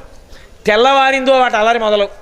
మీరు వెంకటేశ్వర సుప్రభాతంలో వింటూ ఉంటారుగా, అక్కడ కదలీపలపాయసాని అని అవి అక్కడి నుంచి ఇంకా చిలకలు వచ్చి ఆ పళ్ళు తింటూ కోతలన్నీ మొదలు పెడతాయి, కోయిలలు కోతలు మొదలు పెడతాయి. ఈ పక్షులు ఆ చిన్నపిల్లల అమ్మ కోసం అరుస్తాయి. అదేదో ఆహారం పట్టుకొచ్చి ఇలా వచ్చి వాలేటప్పటికీ కూ కూ కూ కూ కూ అని నోళ్ళు విప్పుతాయి. అదో దాంట్లో నోట్లో పెట్టి మళ్ళీ పరిగెడుతుంది, మళ్ళీ తెస్తుంది, రెండో దాని నోట్లో పెడుతుంది. అరుపులు, కేకలు, బొబ్బలు, ఇంత అల్లరి. పరవస్తు చిన్నయేశ్వరి వర్ణిస్తాడే, గంగా తీరమునందు ఒక పెద్ద వటవృక్షంబు కలదో, దాని మీద అనేకమైనటువంటి మృగ కాక పక్షి సంఘము జీవించుచుండే అని. అలా ఈ గోళ్లలో అరుపులు, కేకలు, బొబ్బలు, ఈ పక్షుల అల్లరి ఆయనకేమీ తెలీదు. అలా ఉండిపోయిన స్థితి శంకరా నాకు శ్రీశైలంలో ఎప్పుడైనా వస్తుందా అన్నారు శంకరాచార్యులు వారు. ఆయనకి లేక అంటే ఒరే ధ్యానం చేసి ఆ స్థితికి వెళ్ళగలగాలను అని. కాబట్టి గాత్రం యదామలతా పరివేషయంతి కర్ణే యదాహ విరచయంతి ఖగాశ్చ నీడాస్. అప్పుడు ఆయన ఏం చేస్తున్నట్లు? అన్ని కదలికలు ఆగిపోయి లోపల యథార్థమైన తానొక్కడెవరో ఆ ఒక్కడుగా ఉండి ఆనందం అనుభవిస్తున్నాడు. ఇప్పుడు ఆ ఒక్కడుగా నిలబడి ఆనందం అనుభవించిన స్థితికి శివ అంటారు. కదలిక వచ్చిందనుకోండి, తెలివి వచ్చి లేచాడు అనుకోండి, ఆ తెలివి వచ్చిందన్నప్పుడు వచ్చిన మొదటి కదలిక ఉందే, ఆ కదలిక శివా. అందుకే రెండు విడివిడి ఉండవు. ఎక్కడ రావాలి కదలిక? అందుకే శంకరులే. ఆయన పేరు రోజుకి ఎన్ని మాటలు ఎత్తినా నాకు తనివి తీరదు. శివశక్త్యాయుక్తో యది భవతి శక్త ప్రభవితుం నచే దేవం దేవో నఖల కుశల స్పందితుమపి అన్నారు ఆయన. కదలిక అనలేదు ఆయన, స్పందితుమపి అన్నారు. ముందు స్పందన మనసుది. ముందు ఎవరు లేస్తారంటే మనసు లేస్తుంది స్పందిస్తూ. అమ్మవారు ఆయనలో కదులుతుంది. మొట్టమొదట నేను అన్న భావనగా లేస్తుంది అమ్మవారు శివుడిలో. అలా ధ్యానంలో కదలకుండా ఉండిపోయి తానొక్కడుగా రమిస్తే శివుడు. బహిర్ముఖుడు అయ్యాడనుకోండి, మళ్ళీ కదలికి వచ్చిందనుకోండి, శివా శివ శివా.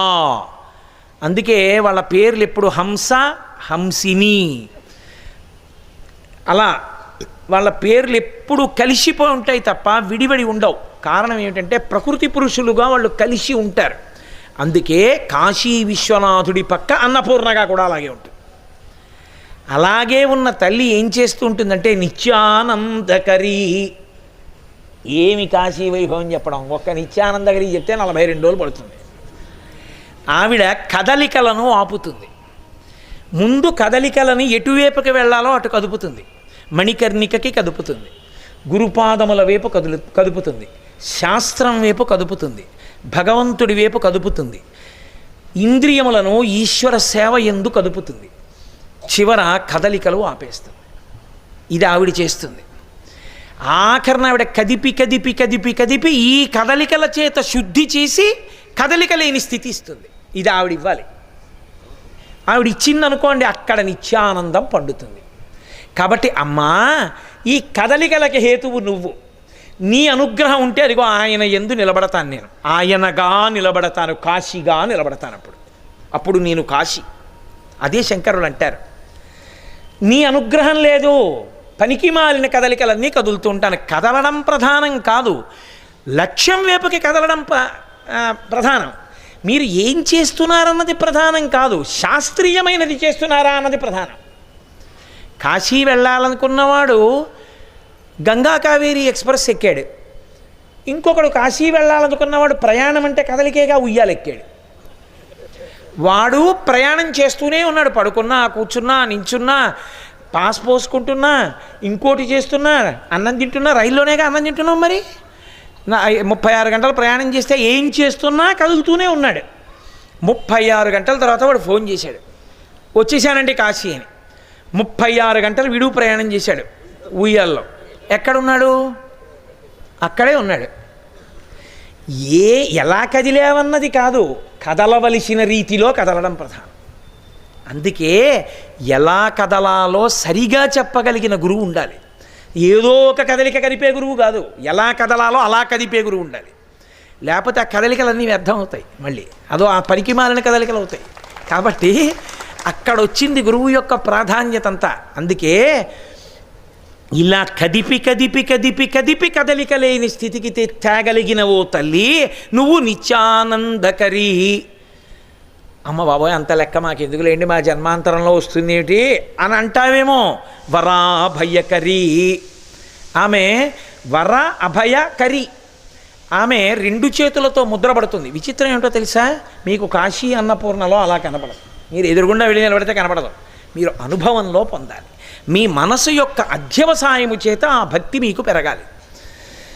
వరాభయకరీ. వర అంటే మీకు వరములు ఇవ్వడం, అభయ అంటే ఏం భయం లేదు అని భయాన్ని తీర్చడం.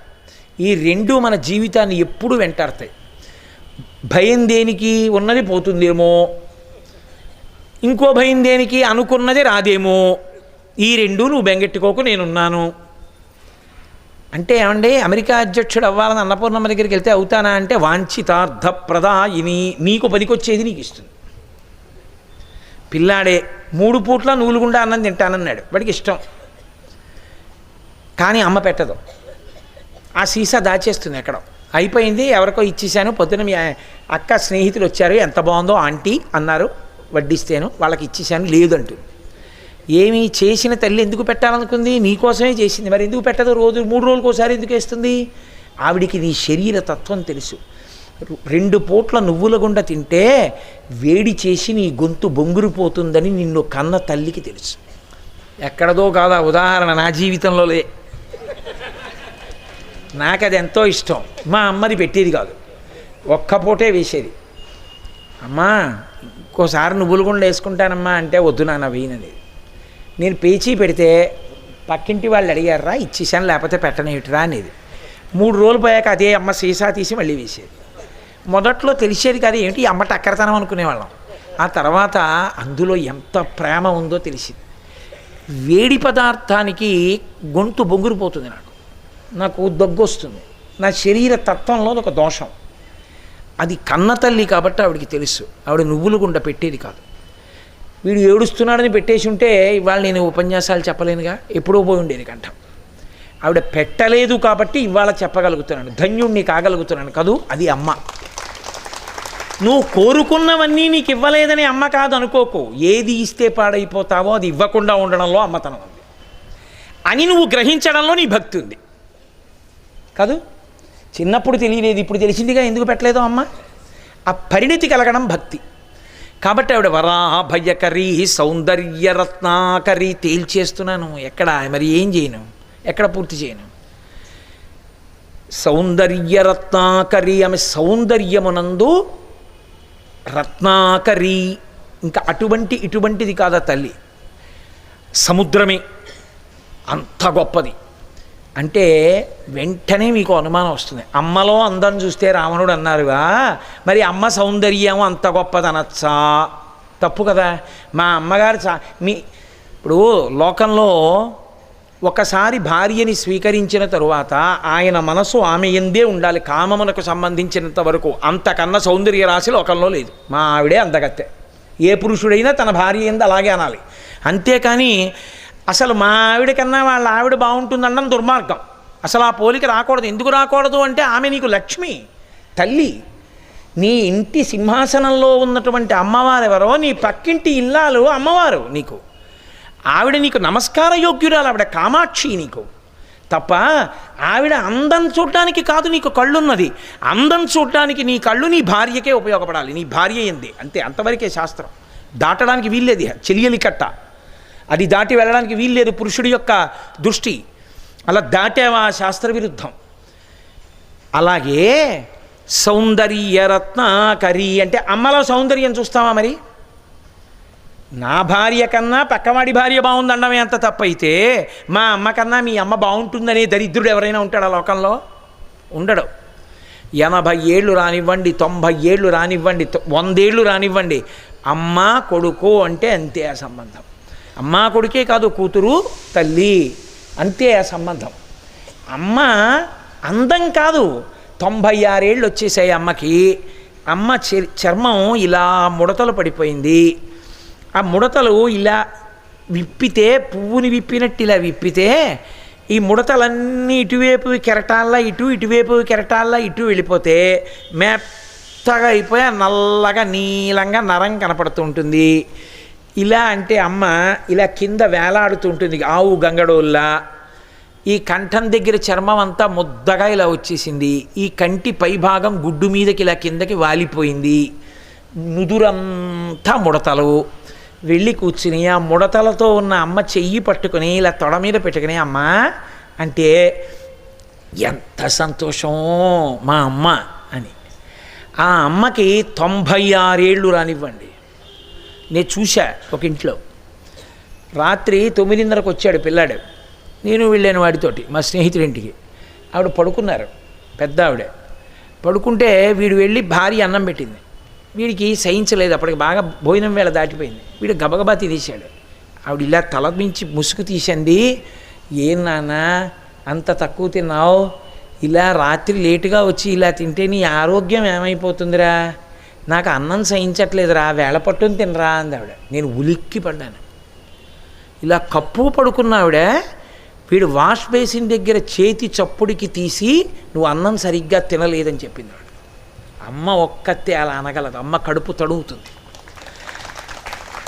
అన్నం మీరు కూర వేసుకుంటే 95 ఏళ్ల వయస్సులో వీడికి బీరకాయ తొక్కలు రోట్లో రుబ్బి పచ్చడి చేస్తే ఇష్టమని అంత వృద్ధురాలు పేటేసుకుని రుబ్బుతుంది. రుబ్బి వేలు రోట్లోకి ఆ పొత్రానికి మధ్యలో పడితే కొడుక్కి చెప్పకుండా కట్టు కడితే ఎందుకు చేసావు పచ్చడని దెబ్బలాడతాడేమో అని కట్టు కట్టుకోవడం మానేసి ప్రేమగా వేలు కదపలేకపోతున్నా చెంచాతో పచ్చడి తీసివేస్తే వాడు కొద్దిగా మునివేళ్లతో తిని రెండో మాట వేసుకోపోతే తినలేదే అందం. ఏనానా పచ్చడి బాగులేదా అంటే పచ్చడి బాగులేదా అంటుంది కానీ నువ్వు తినలేదే అని అడగదు. అది అమ్మ అంటే. అమ్మ సౌందర్యం, సౌందర్యం అన్న మాటకి పర్యాయ పదం అమ్మ. సౌందర్యము అన్న మాట బాహ్యమైనటువంటి అందం కాదు. బాహ్యమైన అందము సౌందర్యమైతే పతనహేతువు. ఎందుకో తెలుసా అండి? పెరట్లో నాగుపాం ఆడుకుంటోంది వేసవికాలం. తను వచ్చి మేడ మీద నిలబడి చూశాడు. పడగ విప్పి ఆడుతుంటే సూర్యకిరణాలు పడుతుంటే ఎంత అందంగా ఉందో. భార్యని పిలిచి అంటాడు, అదిగో నాగుపాం చూడు అని. ఎందుకండు? అలా తానంటే అది తన్ని చూస్తే. ఇప్పుడు చెప్పండి, నాగుపాం పడగ సౌందర్యమా? పెద్ద పులిని స్వేచ్ఛగా విడిచిపెడితే తను ఇనప ఊచల్లో ఎందుకుండి చూస్తున్నాడు? అంత అందంగా ఉంటే తను బయటికి వెళ్ళి ఎందుకు చూడడం? చంపేస్తుంది తన్ని. సౌందర్యం కాదు అది, అది అందం. సౌందర్యము ప్రేమ, సౌందర్యము వయసుతో సంబంధం లేదు. అది ఒడిలిపోనివ్వండి, తోలు తిత్తైపోనివ్వండి, ముడతలు పడిపోనివ్వండి, అది నిరంతరము మీ శ్రేయస్సుని కోరుకుంటుంది. నేను ఒకప్పుడు ఒక సంఘటన చూసి శంకరాచార్యుల వారు సౌందర్యలహరి అని ఎందుకు పిలిచారో నాకు కళ్ళంబట నీళ్లు కారాయి నిజంగా. నా స్నేహితుడు ఒకడు నన్ను ఒక ఉపకారం అడిగాడు. ఏమయ్యా, నువ్వు వస్తే ఆ పని అయిపోతుంది కాస్త, ఎందుకంటే నిన్ను బాగా తెలుసు వాళ్ళకి, కోటేశ్వరరావు వచ్చి అడిగారని చెప్పి వాళ్ళు వెంటనే చేసి పెడతారు, కాస్త నాతో రాగలవా అని అడిగాడు. తప్పకుండా వస్తాను లేవా అని సాయంకాలం 4ంటికి ఆఫీస్ నుంచి బయలుదేరాం ఇద్దరం. వెడుతుంటే అతను అన్నాడు, ఈ ముందు సందులోనే మా ఇల్లు, కాఫీ తాగెడదాంలే రా అన్నాడు. ఇప్పుడు ఎందుకు లేవా పదన్నాను. అంటే కాదు కాదు కాఫీ తాగెడదాం, మా అమ్మగారు ఉన్నారులే, కాఫీ ఇస్తారు రా అన్నాడు. అంటే వెళ్ళాం. వెడితే ఆవిడ తలుపు తీసింది. వాళ్ళ అమ్మగారు ఇదేంటి నాన్న ఈ టైంలో వచ్చేఉంది, ఇంకా ఆఫీస్ టైం అవ్వలేదుగా అంతే. లేదులే అమ్మ, చాలా ముఖ్యమైన పని మీద వెళ్తున్నాను, నువ్వు కోటేశ్వరరావు అంటుంటావే, వీడే నా స్నేహితుడు. ఈయనే, వీడనేవాడు కాదులేండి, ఎందుకు అబద్ధపు మాట, ఈయనే. అమ్మ మా ఇద్దరికి కాఫీ ఇస్తావా అన్నాడు. అమ్మ ముఖ్యమైన పని మీద వెళ్తున్నాను, ఇవాళ ఈయనతో వెళ్తే ఆ పని అయిపోతుందమ్మా, ఒక్క కప్పు కాఫీ అమ్మ తాగి వెళ్తానన్నాడు. ఆవిడ అలాగే నాన్న అని వెళ్ళి తీసుకొచ్చి ఆ కాఫీ పట్టుకొచ్చి పళ్ళెంతో అక్కడ పెట్టేసింది. పెట్టేస్తే ఇద్దరం కాఫీ తాగేసాం. కాఫీ తాగేసిన తర్వాత బయటికి వెళ్ళిపోతున్నాం. మళ్ళీ బయటికి వెళ్ళిపోతున్నా ఆడుకుంటున్నారు పిల్లలు. వాళ్ళు పరిగెత్తుకుంటూ వచ్చి అన్నారు, అంకుల్ మీకు తెలుసా మా అమ్మగారి వేళ్ళు 4 తెగిపోయాయి అన్నాడు. మేము తెల్లపోయాం. అదే మా అమ్మగారు 4 వేళ్ళు ఎందుకు తెగిపోయాయి, కాఫీ పెట్టించారే అన్న. అంటే లేదు, మా అమ్మగారు తలుపు పట్టుకుని మాట్లాడుతున్నారు, పెద్ద గాలి వేసింది, తలుపు ఒక్కసారి మూసుకుంది, మూసుకోవడంలో 4 వేళ్ళు తెగిపోయాయి మా అమ్మగారివి, మందు రాశాం అన్నాడు. అంటే వాడు గబగబా వెళ్ళి అమ్మ చేతి వేళ్ళు తెగాయా అని ఇలా చూశాడు. ఇంతంతలా వాచిపోయి తలుపులో పడిపోయి ఉన్నాయి. వాడు అన్నాడు, అమ్మ చెప్పచ్చు కదా, కాఫీ ఎందుకు పెట్టావమ్మా ఇలాగా అన్నాడు. నాన్న ముఖ్యమైన పని మీద వెళ్తున్నాను, కొంచెం కాఫీ ఇమ్మన్నావు కదరా, వేళ్ళు తెగిపోయాయి, కాఫీ ఇవ్వని అలా అన్నాను, అందుకే కాఫీ పెట్టాను రా అందావిడ. నాకు మతిపోయింది అసలు. అమ్మ తప్ప ఎవరు అనగలరా అన్నమాట. ఒక కప్పు కాఫీ కోసం వేళ్ళ నిప్పి వదిలిపెట్టేసింది ఆవిడ. అది అమ్మ అంటే. అందుకే శంకరులు అమ్మయే సౌందర్యం అన్నారు. ఎప్పుడూ నీ అభ్యున్నతే కోరుతుంది. ఆవిడికి ఇంకొకటి తెలియదు, నిన్ను పాడు చేయడం ఆవిడికి తెలియదు. నిరంతరం ప్రాణం పోయేటప్పుడు కూడా కట్టుకున్నవాడిని అంతకన్నా గొప్పవాడు లేడు ఆడదానికి. కట్టుకున్నవాడు తలకరువి పెట్టాలని అడగదు ఆడది. కడుపున పుట్టినవాడు తలకరువి పెడితే శరీరాన్ని విడిచిపెట్టి వెళ్ళిపోతుంది అనంతవాయువుల్లోకి. అంత వ్యామోహం బిడ్డలంటే తల్లికి. అమ్మని మించిన ప్రేమ లోకంలో ఇంకొకటి లేదు. అంత నిష్కల్మషమైన ప్రేమ అమ్మది. అటువంటి అమ్మ సౌందర్యం. కాబట్టి అది ఎప్పుడూ నిన్ను ఆదుకుంటుంది, ఎన్నేళ్ళు వచ్చినా ఆదుకుంటుంది. దానికి నిన్ను ఆశీర్వదించడం తప్ప ఇంకొకటి చేత కాదు. నీ అభ్యున్నతిని కోరడం తప్ప నీ పతనాన్ని కోరదు. నీకు పాలిచ్చి పెంచి పెద్ద చేసినా, నువ్వు అన్నం పెట్టకపోయినా వాడు సంతోషంగా ఉంటే చాలండి, మా ఎన్నాళ్ళు ఉంటాను, వాడు నాకు అన్నం పెట్టకపోతే మాత్రం అంటుందంతే తప్ప నాకు అన్నం పెట్టలేదు, వాడు అన్నం లేకుండా పోవాలని ఏమ్మా అందో. వాడికి ఏం అవ్వలేదు కదా అంటుంది తప్ప వాడు చచ్చిపోలేదు కదా అందో. మాటలో కూడా పారుష్యం ఉండదు. అంత పిచ్చి ప్రేమకి ప్రతీక అమ్మ. అందుకే అమ్మ సౌందర్యం అమ్మ. అందుకే సౌందర్య లహరి అమ్మ గాథ. అది మా శంకర భగవత్పాదుల గొప్పతనం, మా కాదు మన.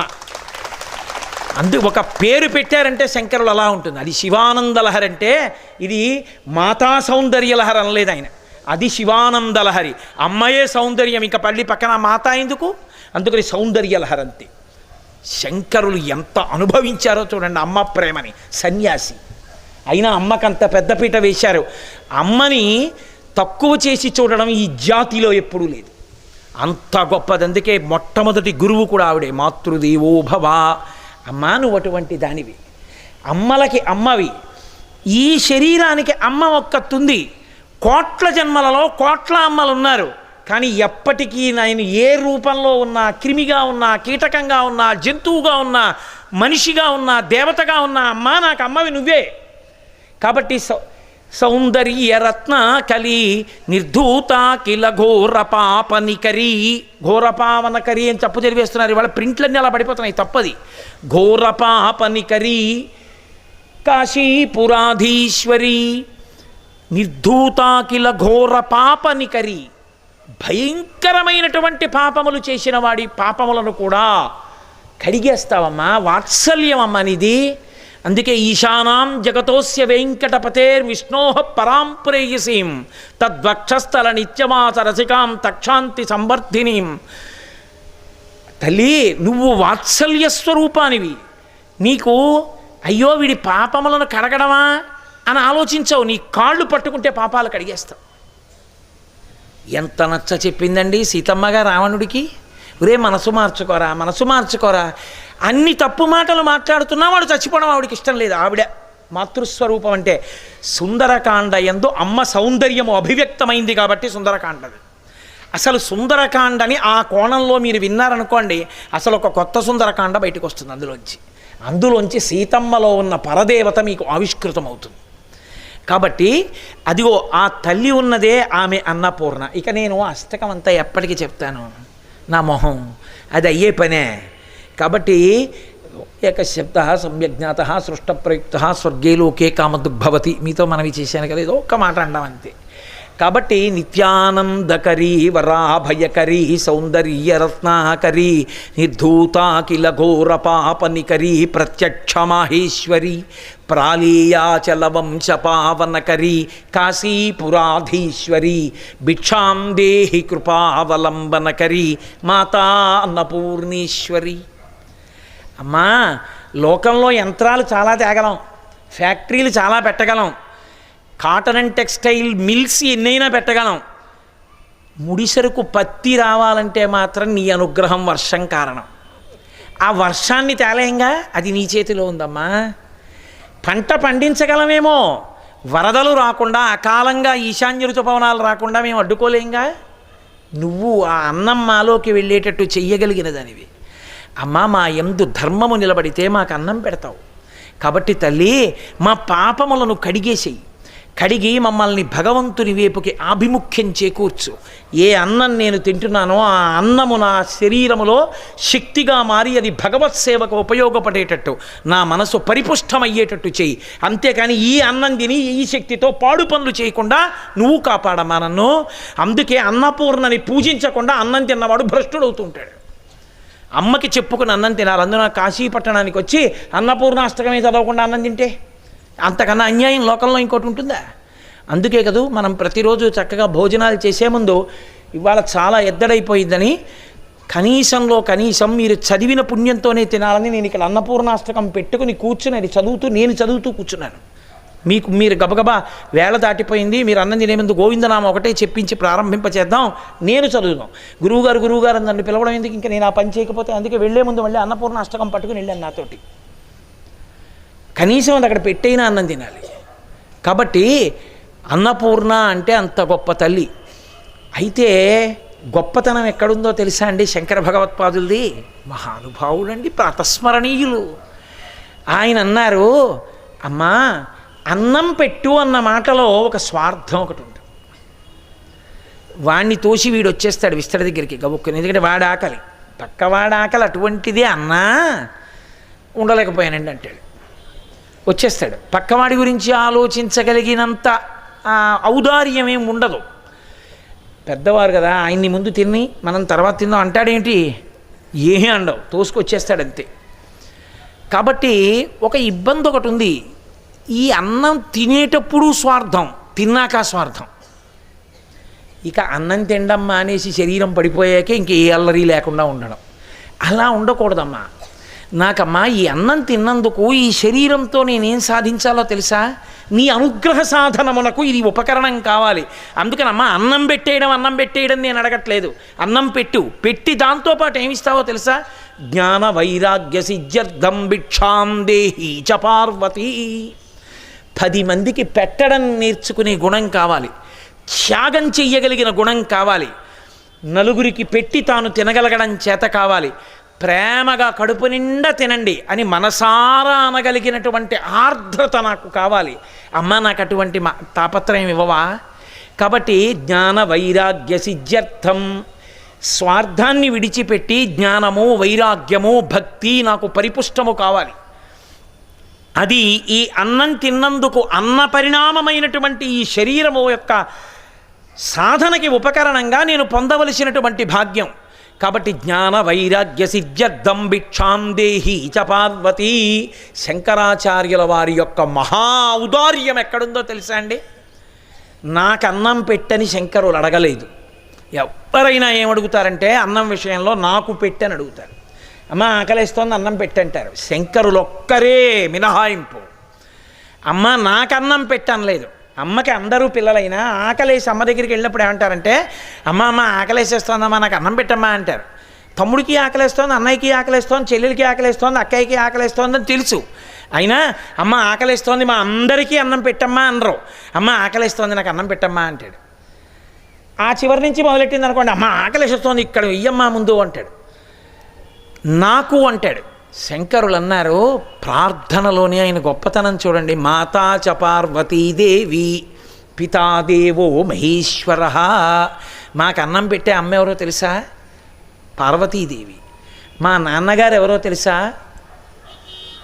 మహేశ్వరుడు. నేను అన్నం ఎవరితో కలిసి తింటానో తెలుసా? బాంధవా శివభక్తాశ్చ స్వదేశో భువనత్రయం. శివభక్తులందరూ నాకు కుటుంబ సభ్యులు. శివభక్తులంటే విష్ణు భక్తులు కాదని మీరు అనుకోకూడదు. ఎందుకంటే శివ శబ్దం విష్ణు సహస్రంలో కూడా ఉంది. శంకరులకు ఆ భేదం లేదు. శంకరులు పరబ్రహ్మతత్వాన్ని ఉపాసన చేసిన మహాపురుషులు. అగ్నిహోత్రానికి చెదలబడతాయి, ఆయనకి తీసుకెళ్ళి అంటగలుపుతాం అటువంటివన్నీ.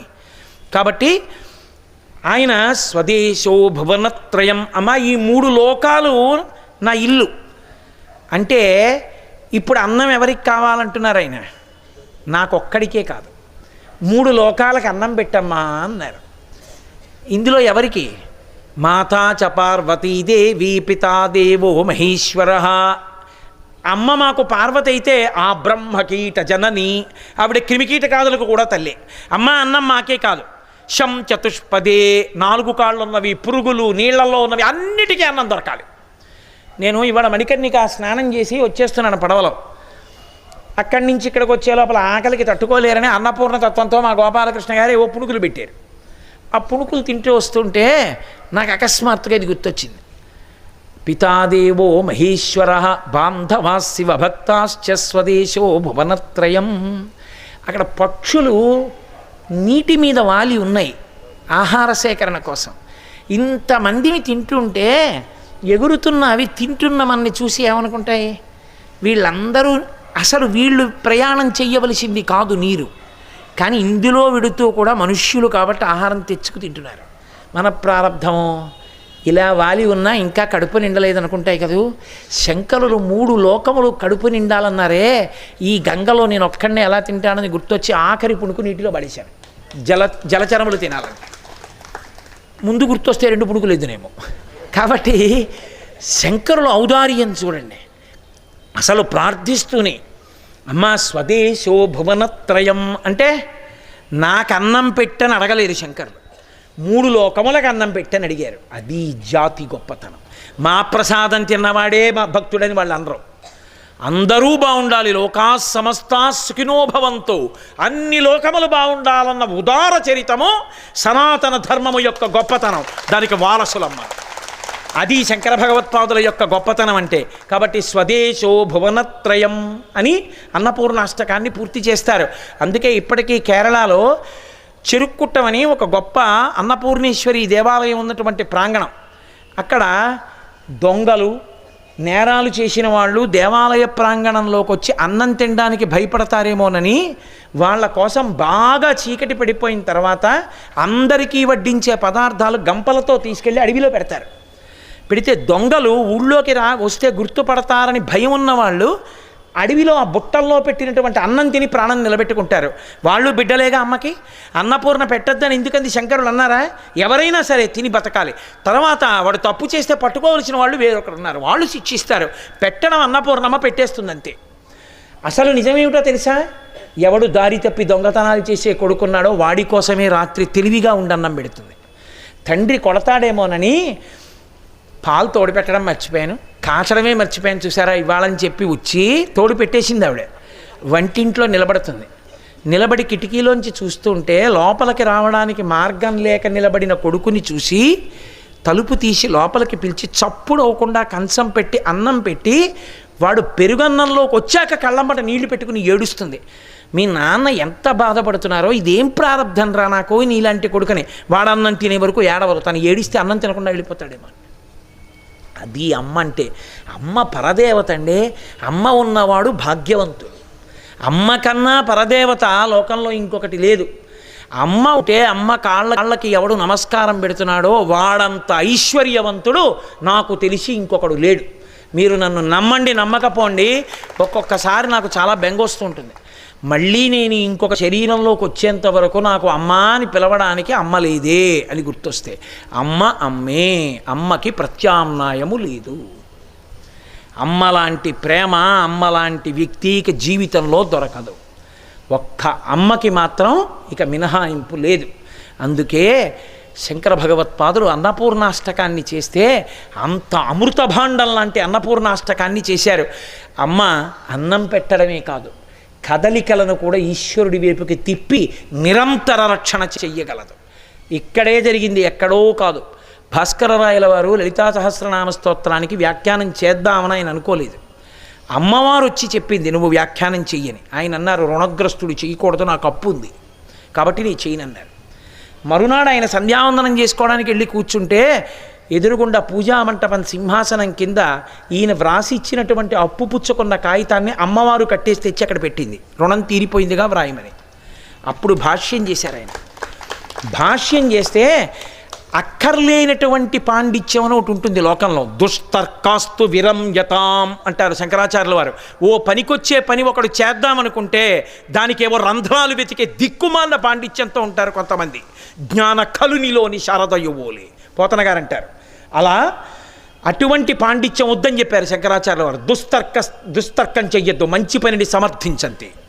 కాబట్టి ఆ తల్లి భాస్కరరాయల వారితో వ్యాఖ్యానం చేయిస్తే కాశీపట్టణం వస్తే ఆయన పండితులందరూ బ్రాహ్మణులు ఆయన చుట్టూ చేరి నువ్వు లలితా సహస్రానికి వ్యాఖ్యానం చేశానంటున్నావు కదా, మహాచతుషష్ఠి యోగినీ గణ సేవిత అని నామం ఉంది కదా.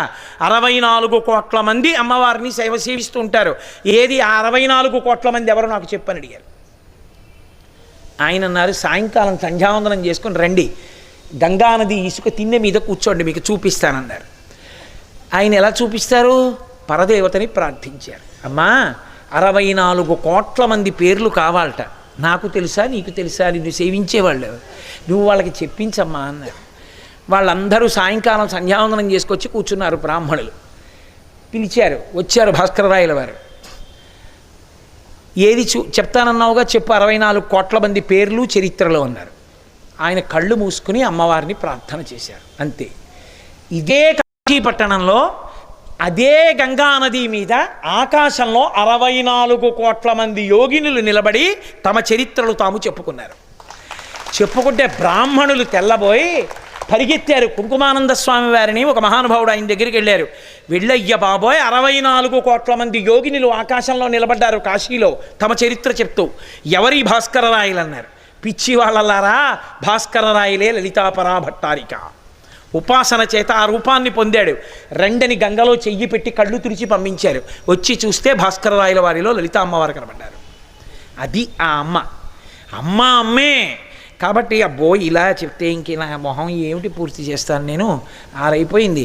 అయినా నేను మిమ్మల్ని ఒక ప్రార్థన చేస్తున్నాను, నాకు తృప్తి లేదు. నేను చెప్పిన అన్నపూర్ణ తత్వం గురించి నేను ఇంకొక ప్రసంగం కూడా అన్నపూర్ణమ్మ గురించి చేస్తాను. విశాలాక్షి గురించి అన్నపూర్ణమ్మ గురించి కలిపేసి ఇంకొక ప్రసంగం చేస్తాను. ఎప్పుడు అన్నది నేను చెప్పలేను, కానీ ఈ కాశీయాత్ర పూర్తి చేసే లోపల తప్పకుండా చెప్తా. 9 రోజులు సాయంకాల ప్రసంగంలో చేయలేకపోతే ఓ రోజు పొద్దున కూర్చోబెట్టి ఎవరు వినకపోతే మా ఆవిడని కూర్చోబెట్టి చెప్పిపోతాను. కాబట్టి ఇంకొక ప్రసంగంలో పూర్తి చేస్తాను ఈ విషయాలన్నీ. కాబట్టి ఆ తల్లి ఏమివ్వలేదు, నిత్యానందకరీ వరాభయకరీ సౌందర్యరత్నాకరీ నిర్ధూతాకిల ఘోర పాపనికరీ ప్రత్యక్ష మాహేశ్వరి ప్రాళేయాచల వంశపావనకరీ కాశీపురాధీశ్వరి భిక్షాం దేహి కృపావలంబనకరీ మాతా అన్నపూర్ణేశ్వరి. ఆ తల్లి విషయంలో 2 మాటలు వాడారు శంకరాచార్యులు వారు. 2 గడియలు తీస్తుందన్నారు. మోక్షద్వారకవాటపాటనకరీ స్వర్గద్వారకవాటపాటనకరీ అని 2 సార్లు వేశారు. మోక్షద్వారపు తలుపు తీస్తుంది, స్వర్గద్వారం తలుపు తీస్తుంది అని. ఇందుకు అలా అన్నారు. ఆ 2 మాటల అంతరార్థమేమి, ఈ విషయాల గురించి నేను మీతో ఒక ప్రత్యేక ప్రసంగం మళ్ళీ ఎప్పుడో చేసిన రోజున, అంటే కాశీయాత్ర పూర్తి చేసే లోపల చెప్తాను. ఎందుకంటే ఇది చెప్పినప్పుడు నేను కాశీ వైభవంగా వ్యాసుడు రావడం, అన్నపూర్ణం వచ్చి అన్నం పెట్టిన సందర్భాన్ని చెప్పవలసింది. ఇప్పుడు నేను అవన్నీ చెప్పాను అనుకోండి 10 అయిపోతుంది రాత్రి. నాకు అభ్యంతరం లేదు, మీకే ఇబ్బంది. అందుకని ఇంకొక ప్రత్యేక ప్రసంగం దాని గురించి చేస్తూ అన్నపూర్ణాతత్వాన్ని వేరొక రోజు మళ్ళీ పూర్తి చేస్తాను. ఇవాళ నా ప్రసంగాన్ని ఇక్కడ పూర్తి చేస్తాను. నాతో పాటు మీరు సంతోషం పంచుకోవాలి అనుకుంటే ఒక్కసారి మనందరం పొంగుతో, ఎంతో ఆనందంతో, అమ్మలగన్నయమ్మ, అమ్మ ఆ రూపంలోనే ఉంటుంది. శరీరాన్ని కన్నా అమ్మ వెళ్ళిపోయినా ఆ అమ్మగానే ఉంటుంది. కాబట్టి అందరం కలిసి ఆ అమ్మ మీద శంకరుడు చేసిన అష్టకాన్ని ఒక్కసారి చెప్దాం. కాబట్టి చక్కగా నేను చెప్తాను, మీ అందరూ అనండి. అమ్మవారు పొంగిపోతుంది. ఇవాళ కార్తీక సోమవారం ప్రదోషం కాబట్టి నేను చెప్తాను, మీరు కూడా అనండి. ఆనందకరీ వరాభయకరీ సౌందర్యరత్నాకరీ నిర్దూతాకిల ఘోరపాపనికరీ ప్రత్యక్ష మాహేశ్వరీ ప్రాళేయాచల వంశపావనకరీ కాశీపురాధీశ్వరీ భిక్షాం దేహి కృపావలంబనకరీ మాతా అన్నపూర్ణేశ్వరీ నానారత్న విచిత్రభూషణకరీ హేమాంబరాడంబరీ ముక్తాహార విడంబమాన విలసద్వక్షోజ కుంభాంతరీ కాశ్మీరా గరువాసితాంగరుచిరా కాశీపురాధీశ్వరీ భిక్షాం దేహి కృపావలంబనకరీ మాతాన్నపూర్ణేశ్వరీ యోగానందకరీ రిపుక్షయకరీ ధర్మైకనిష్టాకరీ. ఏమి మాటలు వేసారండి శంకర భగవత్పాదులు. నిజంగా చంద్రార్కానల భాసమానలహరి త్రైలోక్య రక్షాకరీ సర్వైశ్వర్యకరీ తపఫలకరీ కాశీపురాధీశ్వరీ భిక్షాం దేహి కృపావలంబనకరీ మాతాన్నపూర్ణేశ్వరీ కైలాసాచలకందరాలయకరీ గౌరీ ఉమాశాంకరీ కౌమారీ నిగమార్థగోచరకరీ ఓంకార బీజాక్షరీ మోక్షద్వార కవాటపాటనకరీ కాశీపురాధీశ్వరీ భిక్షాం దేహి కృపావలంబనకరీ మాతాన్నపూర్ణేశ్వరీ దృశ్యాదృశ్య విభూతివాహనకరీ బ్రహ్మాండబాండోదరీ లీలానాటక సూత్రఖేళనకరీ విజ్ఞానదీపాంకురీ శ్రీవిశ్వేశ మనఃప్రసాదనకరీ కాశీపురాధీశ్వరీ భిక్షాందేహి కృపావలంబనకరీ మాతా అన్నపూర్ణేశ్వరీ. ఇవాళ ప్రచారంలో ఉన్న చాలా పుస్తకాల్లో అన్నపూర్ణాష్టకాల్లో చాలా దోషాలు ఉన్నాయి. ఇప్పుడు నేను మీతో చెప్పిస్తున్నది ఏదో అది ఏ దోషము లేనటువంటి స్తోత్రపాఠం. ఆదిక్షాంత సమస్తవర్ణనికరీ శంభుప్రియా శాంకరీ కాశ్మీరత్రిపురేశ్వరీ త్రినయనీ విశ్వేశ్వరీ శర్వరీ స్వర్గద్వారకవాటపాటనకరీ కాశీపురాధీశ్వరీ భిక్షాందేహి కృపావలంబనకరీ మాతాన్నపూర్ణేశ్వరీ.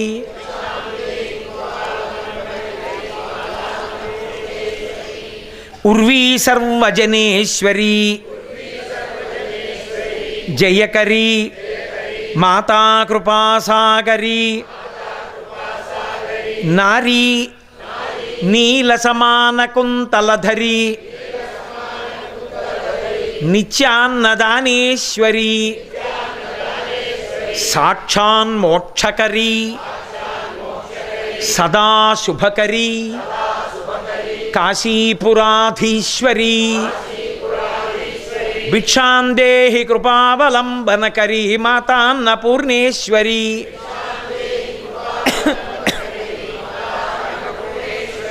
దేవీ సర్వవిచిత్ర రత్నరుచిరా దాక్షాయణి సుందరి వామాస్వాదుపయోధరా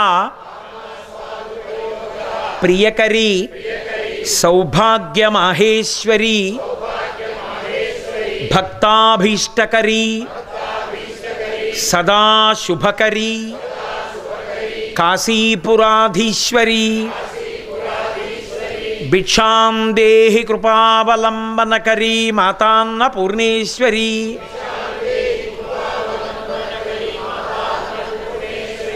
చంద్రార్కానల కోటి సదృశీ చంద్రాంశుబింబాధరీ చంద్రార్కాగ్ని సమానకుండలధరీ చంద్రార్కవర్ణేశ్వరీ మాలాపుస్తక పాశశాంకుశకరీ కాశీపురాధీశ్వరీ భిక్షాందేహి కృపావలంబనకరీ మాతా అన్నపూర్ణేశ్వరీ క్షత్రత్రాణకరీ మహాభయహరీ. మహాభయకరీ అని పడిపోయింది కొన్ని పుస్తకాల్లో, ఆవిడ భయాన్ని కల్పించేదా. మహాభయహరీ మాతా కృపాసాగరీ సర్వానందకరీ సదాశివకరీ విశ్వేశ్వరీ శ్రీధరీ. ఈ జాతి రుణపడిపోయిందండి శంకరులకు, అది ఎప్పటికీ తీరదా రుణం, అలా ఉండిపోవాలి. దానివల్లే ఆయన్ని స్మరిస్తాం. దక్షాక్రందకరీ నిరామయకరీ కాశీపురాధీశ్వరీ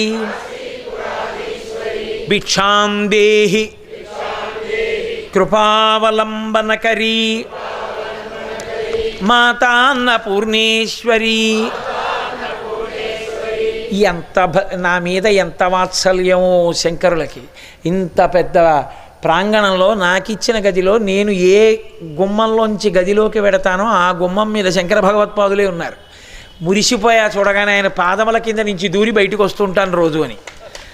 అన్నపూర్ణే సదా పూర్ణే శంకర ప్రాణవల్లభే జ్ఞాన వైరాగ్య సిద్ధ్యర్థం భిక్షాం దేహీ చ పార్వతీ మాతా చ పార్వతీదేవి పితా దేవో మహేశ్వరః బాంధవాః శివభక్తాశ్చ స్వదేశో భువనత్రయం. ఏమో కానీ ఇవాళ అన్నపూర్ణాష్టకం గురించి చెప్తున్నప్పుడు, వింటున్నప్పుడు, చదువుతున్నప్పుడు మీ ముఖాల్లో భక్తి ప్రస్ఫుటంగా ప్రకటనమవుతోంది. అంత పొంగిపోయి చదివారు. ఇవాళ కాశీపురాధీశ్వరి అయిన ఆ తల్లి విశ్వనాథుడు పొంగిపోయి ఉంటారు. దీని తరువాత అమ్మ ఉందా, పేరేదమ్మా మర్చిపోయాను నేను, పేరేమమ్మా, అయ్యరాజు కాదు, ఒక్కసారి మంగళం చెప్పనివ్వండి. మంగళాశాసన పరై మదాచార్య పురోగమై సర్వైశ్చ పూర్వైరాచార్యై సత్కృతాయాస్తు మంగళం. మంగళం కోసలేంద్రాయ మహనీయ గుణాత్మనే చక్రవర్తి తనూజాయ సర్వభౌమాయ మంగళం. ఉమాకాంతాయ కాంతాయ కామితార్థప్రదాయినే శ్రీగిరీశాయ దేవాయ మలినాథాయ మంగళం. కరచరణకృతం వా కర్మ వాక్కాయుజం వా శ్రవణనైనజం వా మానసం వాపరాధం విహితం వా సర్వమేత్తక్షమస్వ. శివ శివ కరుణాబ్ధే శ్రీ మహాదేవ శంభో. సర్వం శ్రీ ఉమామహేశ్వర పరబ్రహ్మార్పణమస్తు. స్వస్తి.